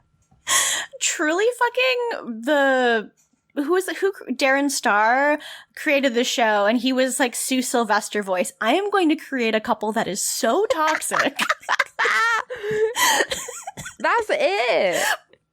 Like, they are both so toxic, they have to be with one another, or else they, like, melt something. It's like whatever they fucking put in bleach bottles, so, like, bleach bottles don't melt. Yeah, I mean, they're basically like when you combine bleach and ammonia and make mustard gas. It's like, exactly. That's basically what their relationship is. Yeah, they are both toxic, but they work beautifully together if you want to, you know, like, kill a trench full of young men. Yeah, pretty much. Yeah. That's basically what it is. So yeah, they go walk together, and they're on this like Parisian bridge, and she's just like, how did you get here? And he doesn't answer very literally. He's just like, it took me a really long time to get here. Yeah, but now I'm here. And you're the one, Carrie. And then she says, oh, kiss me, big crybaby. Yeah. It just sounds so corny when you try to describe it. They kiss and they hold each other. And then she's like, I miss New York. Take me home. Oh, it's very corny. And, like, obviously it's fucking corny. That's the show. But oh, yeah. They couldn't do it any other way. No. They really couldn't do it any other way.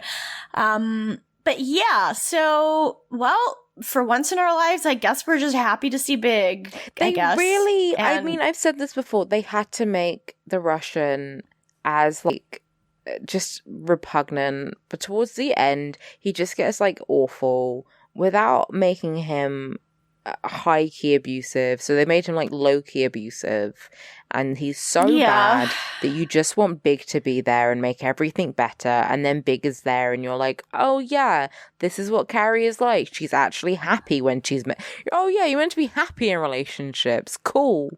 Yeah. It is good to be happy in a relationship. Kind of a key thing, I would say. But yeah, so they're back together again. Endgame. Yep. They are Endgame.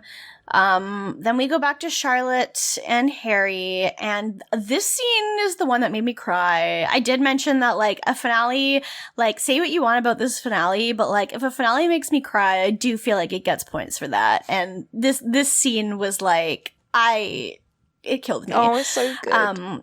Because Charlotte ordered Chinese food, and Harry comes home and is just like, I got something from China too. Yeah, that line kind of made me That was like, really? Are you fucking kidding me? But he's just like, we're getting a baby. And the thing that made me cry was there's a photo of the baby and they show it and just Charlotte starts crying. She's like, that's her, that's our baby.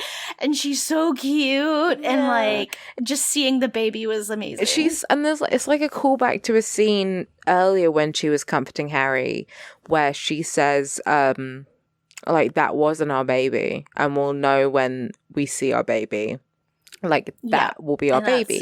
And it's like, that is your baby.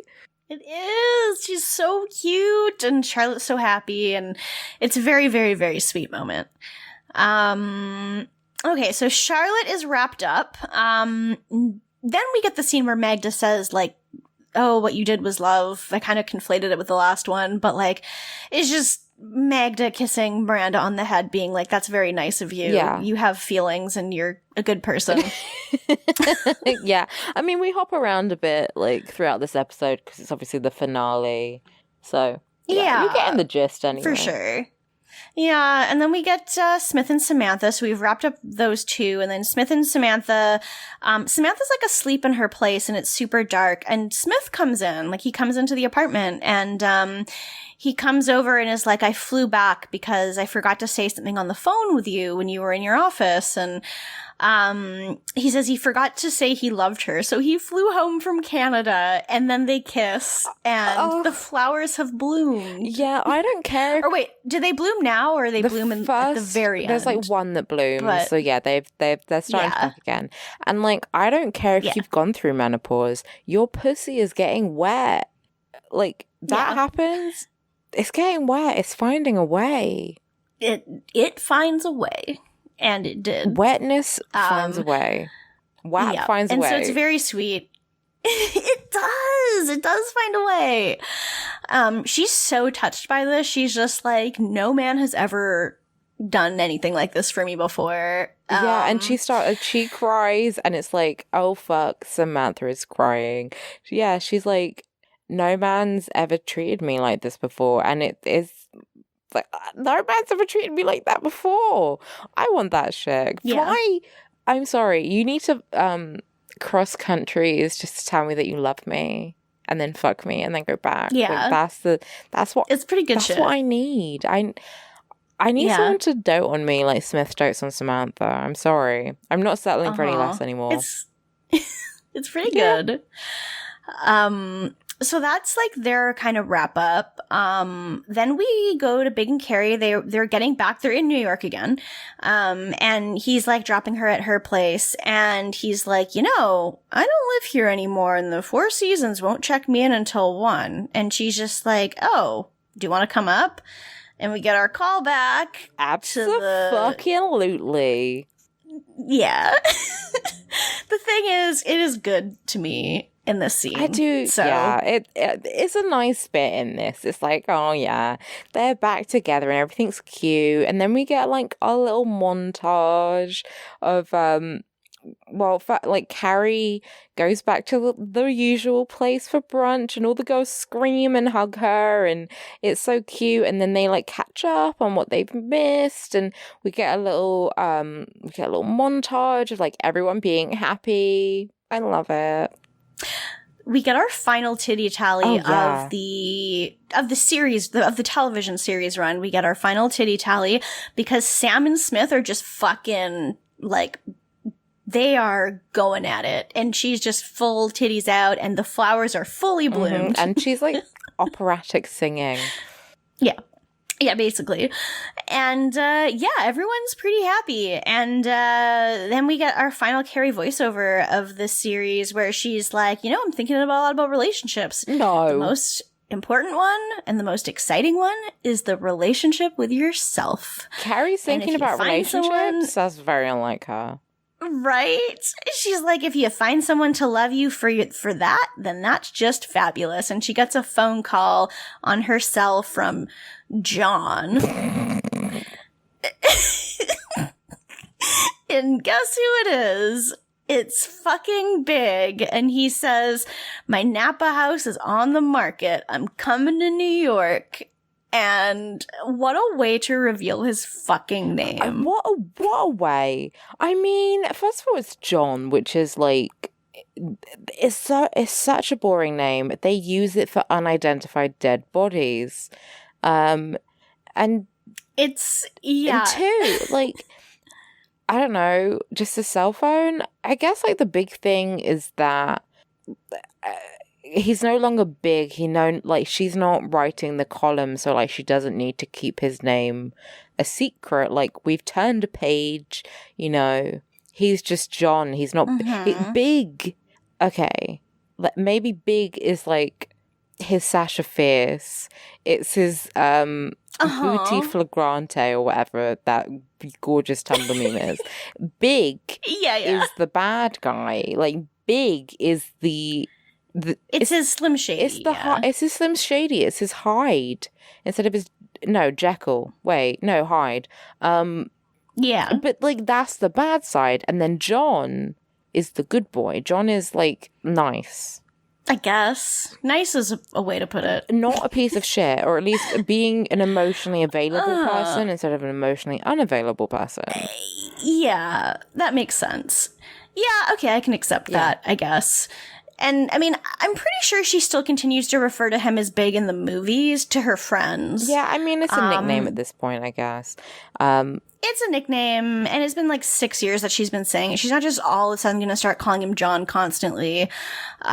We do in the movies learn his full name, which is just the fucking rich personist ass name that you could have. Yeah, it's not really surprising, but yeah, it's stupid.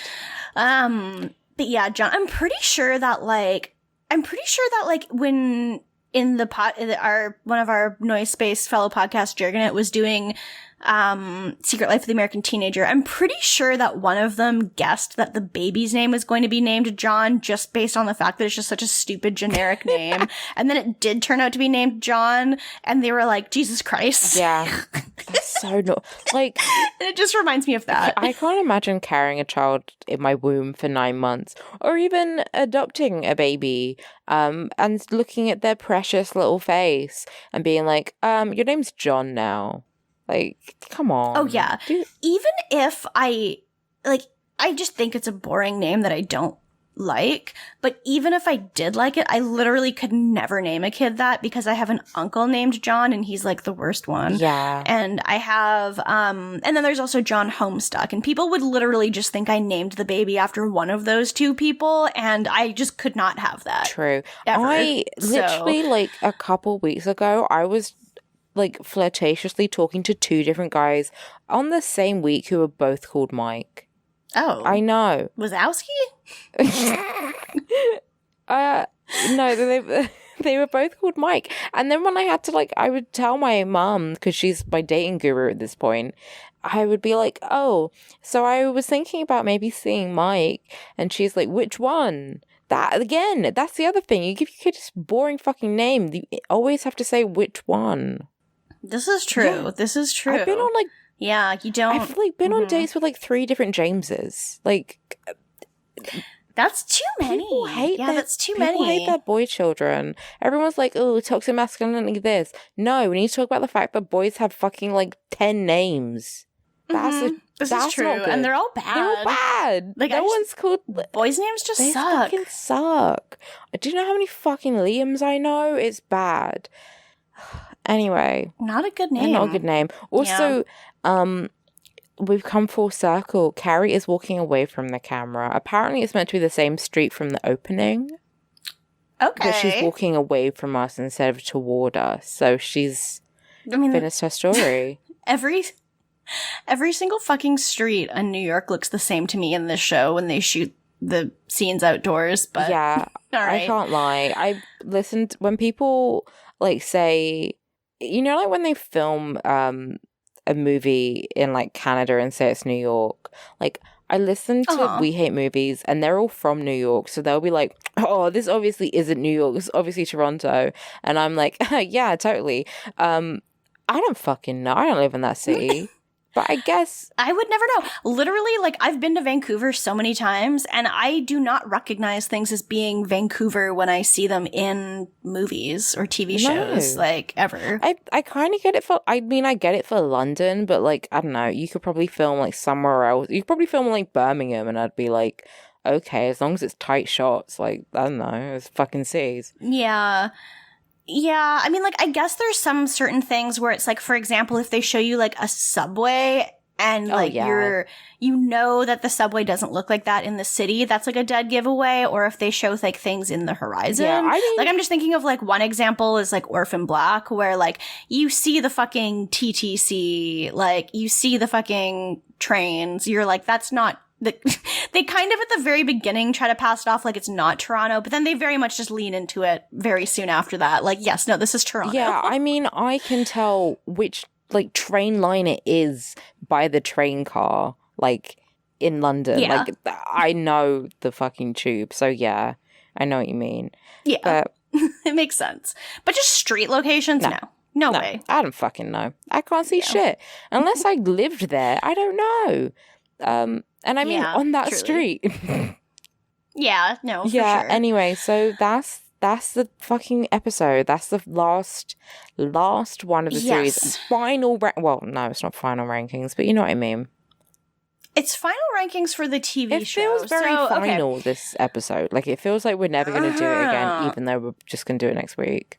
Yeah, exactly. I mean, I feel like we should save complete series rankings of all the characters for like once we finish both the movies. Yeah. But like for now, like episode rankings, Charlotte's definitely my top just because like hers literally made me cry and I was like, you were barely in this episode, but like just seeing her conclusion of her story, like she obviously gets the best ending out of all of them, and I mean, like, probably, like, spoilers, I know I just said I wasn't gonna do complete series rankings, but, like, she is, like, the top of the series to me. Yeah, it's hard not to do that. Just in general. I also think, like, spoiler alert, in the movies, like, their character arcs change quite a bit. Like, I mean, the movies are set and filmed, like, a while after the show ended, so they're in different places, so they're kind of, like, different characters-ish, so I don't know.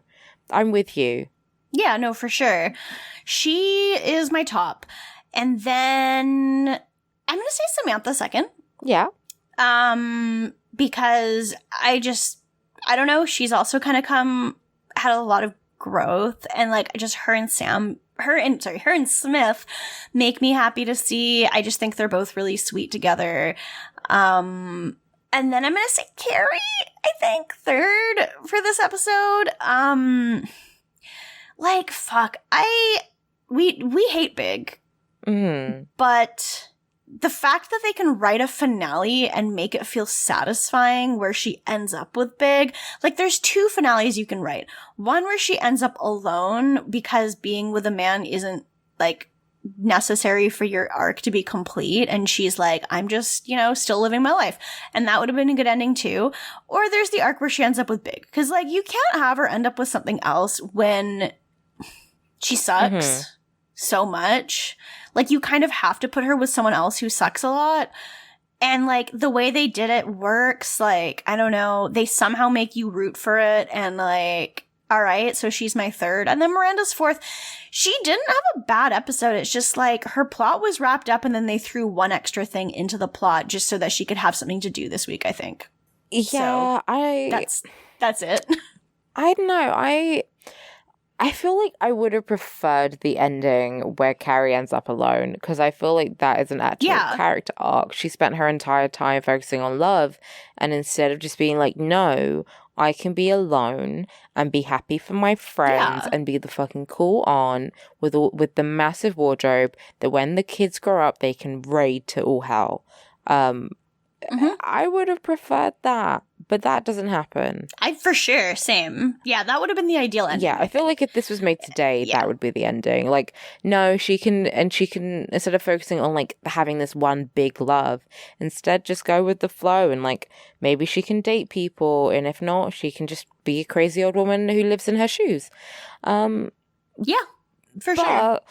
Yeah, I mean, this is the ending that we got, and that I think we all knew we were going to get, and it's fine, and it's good. But I'm gonna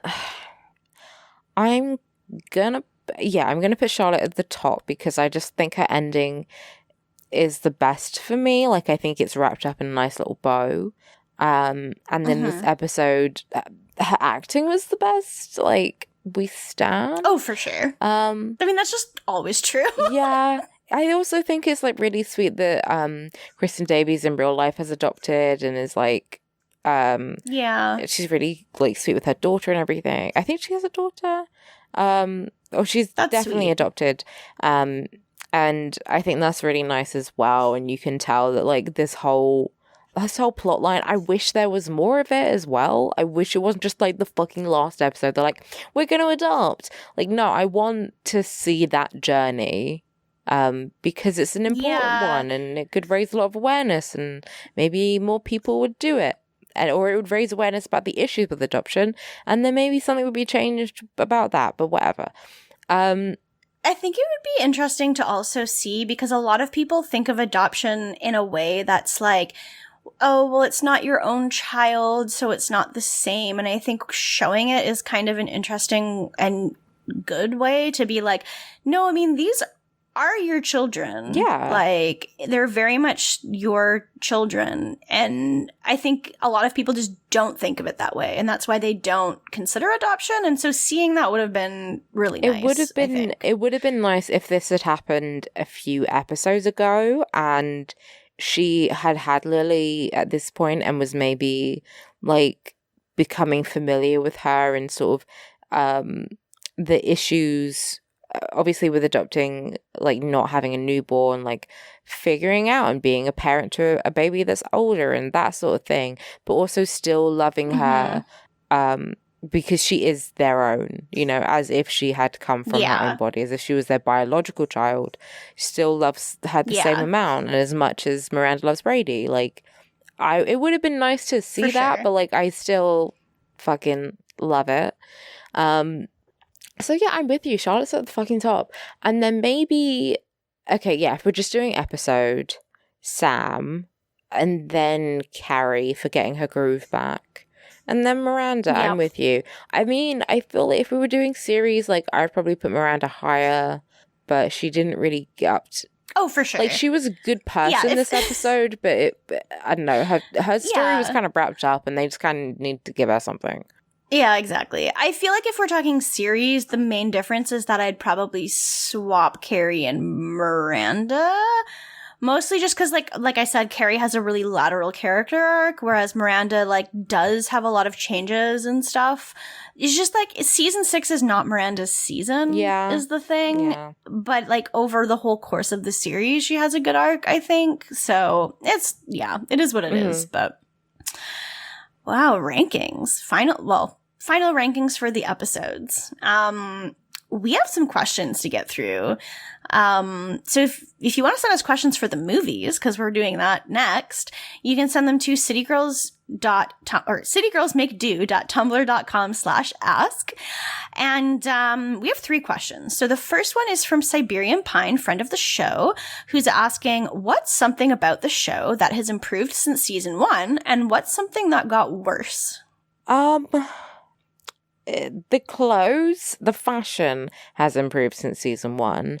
Like, I would say all the characters dress in a way which makes sense for, like, their character. That doesn't make any sense. The characters dress in a way that matches their personality. Like, you could put together an outfit and it would make sense for one of them and not the other 3. Yes. And in the first one, they all just kind of dress like fashionable, and I think it's definitely because of Patricia Field's work. Like, it's iconic. It is. I know I threw that word around a lot, but it is iconic. Like, there are so many fashion trends that started or, like, became popular because of this show. So I think that's something that's massively improved. Yeah, that's true. I think for me, okay, so yeah, the fashion did improve a lot. The other thing that really improved to me, I feel like, was like they've had like a good bond between the four girls for the entire show, but I do feel like some of their interactions and their bond is like a lot better by the end of the show. Like just stuff like Carrie describing what Samantha means to her to the Russian, and like Miranda telling Carrie like not to leave because she loves her, and just like I feel like there's just certain things where like at the beginning of the series, like we're meant to believe that they're really close, but we just don't see it the same way. Mm-hmm. Like we don't see the interactions the same way. That got better. The other thing is like season 1 was really finding its feet with the whole like talking heads thing and like stuff like that, and it's like this doesn't work. I forgot it did that. I'm so glad it stopped. I know, it's so bad. It was terrible. It was so bad. I think the thing that's gone downhill is we spend like way too much time with Carrie. It like obviously Carrie is the main character, but there would be episodes where like one of the characters would just not do anything. And I think it's because like obviously there was behind the scenes drama, which is very long and convoluted. But like Sarah Jessica Parker being a producer, I think she wanted, the more successful the show got, the more time she wanted, which is makes perfect sense. But it felt like it wasn't really balanced out between the four of them of like plot lines and stuff. Like some people's plot lines kind of stagnated, while hers definitely did not. Yeah, this is true. Hers is like always consistently moving. Yeah, those are all really good points. I'm trying to think of if there's like another big thing that kind of got worse. I feel like sometimes they really did just kind of feel like they needed to like make statements about some things that they really just shouldn't have done. And it's not that got worse, but I don't think it got better at any point. And so it's kind of like it just doesn't age as well to see some of the things that they tackle. Yeah.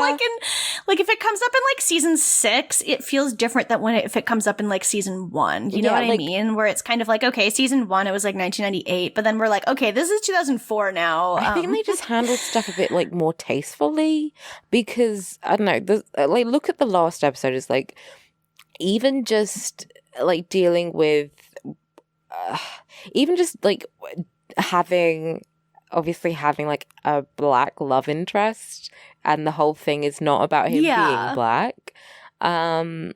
This is positive. And the other thing of like Samantha's breast cancer and the sort of the stroke that like Mary had, it's just played very straight.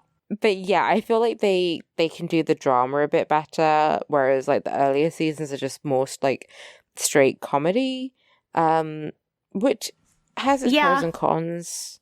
Because you're right, like whenever they try to be like, we're trying to make a statement about what it's like being a single woman, like if it's a comedy about the ups and downs of dating, that's cool. But then when they try to tackle like serious issues, like obviously the infamous fucking bisexuality episode, like they made a whole fucking song and dance about it, and it was very awkward because some things you can't really play for comedy. Like you can't play people not liking that you're in an interracial relationship for comedy without being a tightrope walker. You have to be very on the fucking line with that. So they got better at that, but they also it's less funny. Yeah, no, for sure. That sounds pretty accurate to me. Yeah. I feel like it gets to a point where it's like they can only do so many like man of the week for so long before they're like, okay, we've covered like all of the main topics that like people really, like all of the funny things like anal sex and peeing on your partner, and like it's like they've covered it all. And so like after a certain point people start kind of like settling down instead of having these funny man of the week things. And it's like on like some level it's satisfying to see them settle down and everything like that, but it's like less satisfying when you're like, oh, it's Steve. Yeah. So like, I think that was a bit lazy. They were like, oh, Steve.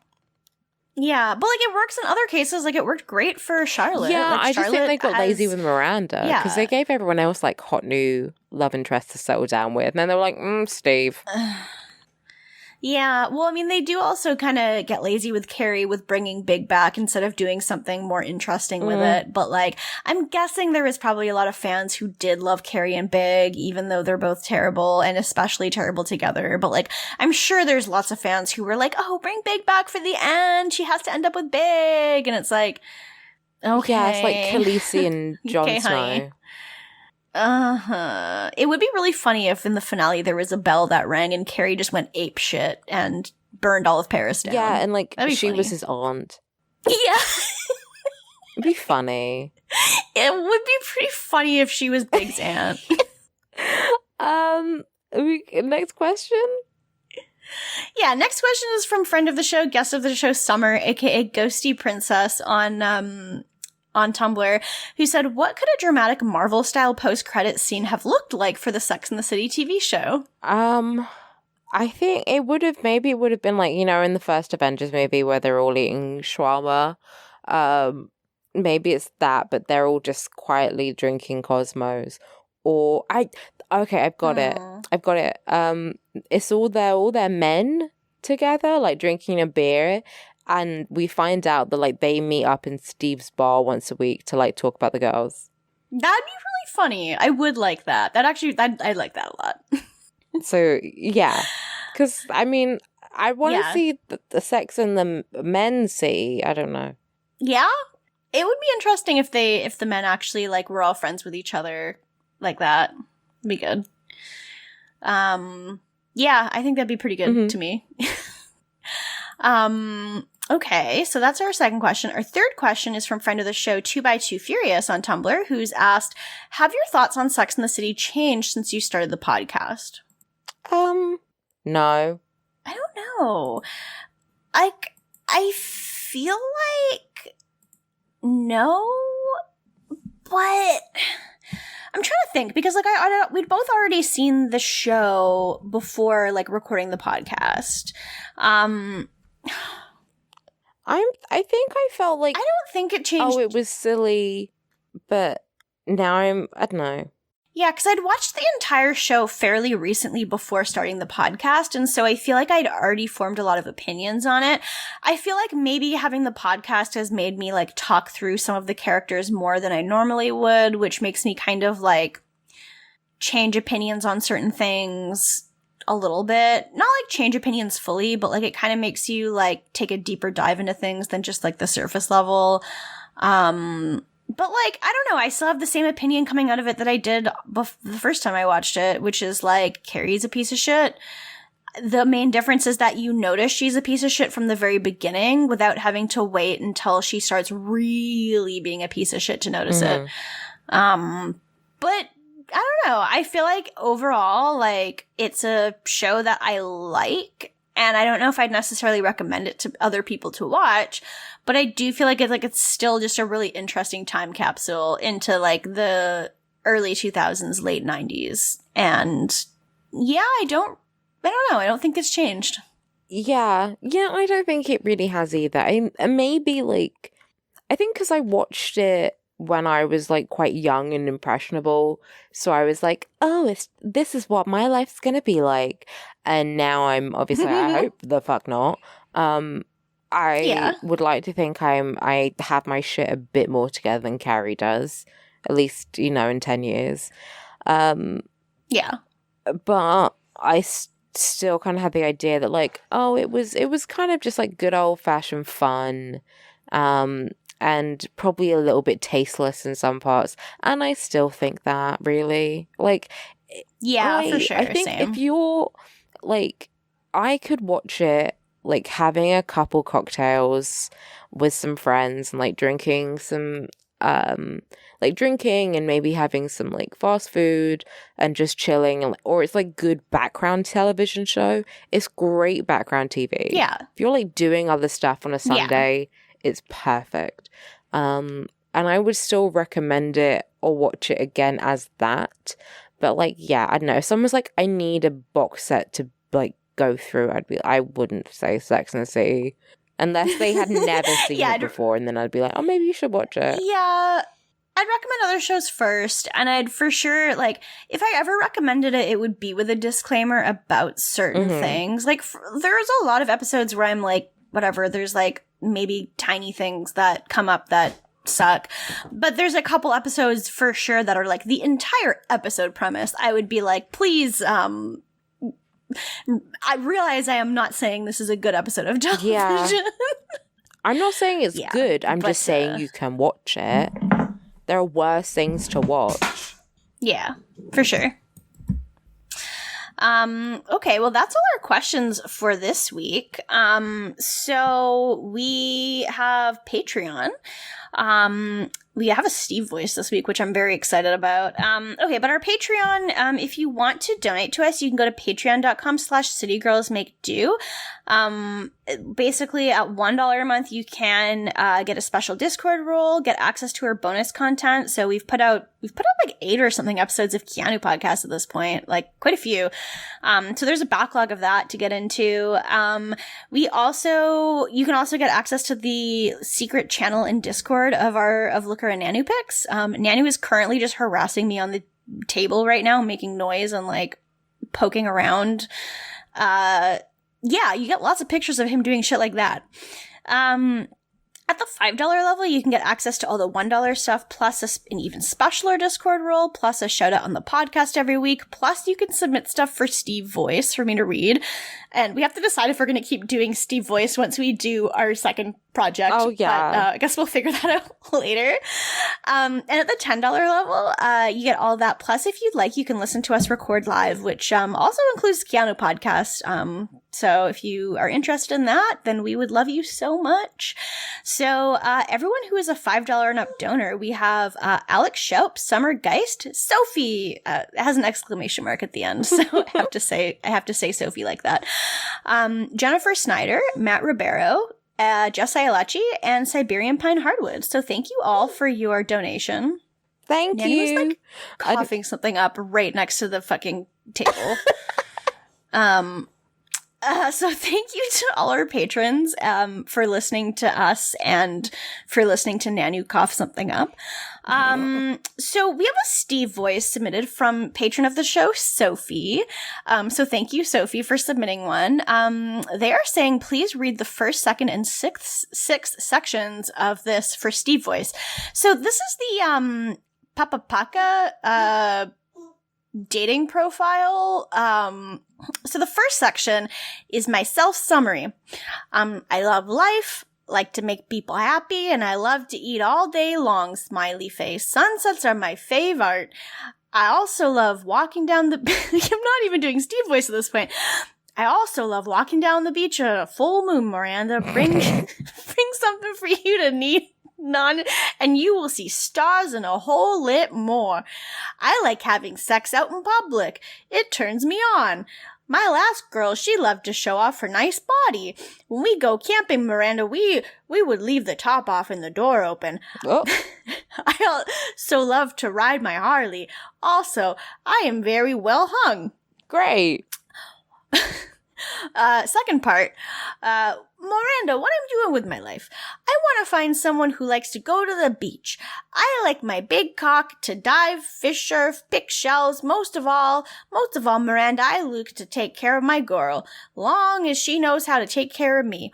Oral sex is very important in a healthy relationship. I know she will be real happy when she see my big fat redacted. I'm getting honey just thinking about it. Have to jump in the water. Oh boy, Miranda, is it nice day today. And the sixth part, that's 1, 2, 3, 4, 5. The sixth part, all right, Miranda, things I spend a lot of time thinking about. If I'm going to make you squirt across the room, now that turns me on. Smiley face. Nothing like having the best orgasm in the world every day. Yeah, baby. Well, that was a lot. Yeah. I hadn't read the entire thing before reading it for the Patreon because I wanted it to be a surprise. So I'm really happy it turned out to be so much more than I could have asked for. So thank you so much, Sophie, for submitting, for bumping up to a $5 donation so that you can submit that. We appreciate it so much. Yeah, it's a lot. That's all our... a lot. Yeah. Do you think It's a lot. I really want to hear I really want to hear about, like, a woman that has had sex with Squat Guy. I want to know. Yeah. I would love to know. But I also am fine being kept in the dark, you know? Yeah, perhaps, like, that's too much knowledge, and if we found out, our brain, like, I don't know, maybe if you fuck Squat Guy, you die. Like, you have the most powerful horrifying. Ongumon, ever, and that's it. Yeah, that's it. Wow. They should make a horror movie out of that, and then you should cover it on fear baiting. Yeah, I'll get to writing. Mm-hmm. Good.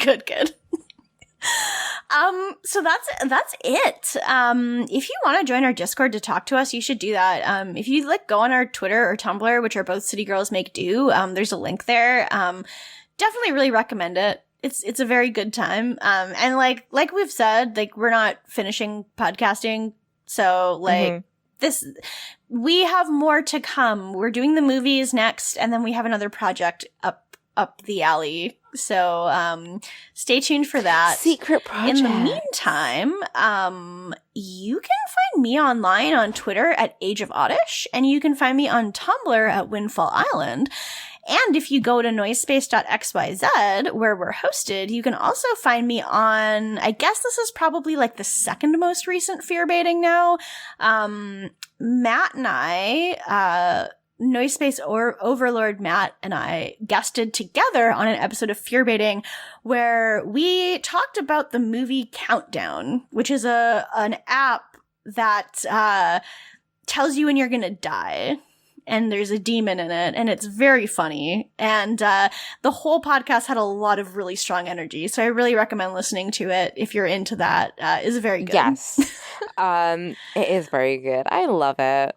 And I love you too. I was literally like, oh, great. Steph and Matt are together. And then I went, oh, yeah, shit. We'll find a way for Matt to get on the podcast. I remembered that we said we were going to do that. And then it's literally the last episode of the series. So he'll be here. Don't worry about it. Well, we've said the movie. We'll do movie.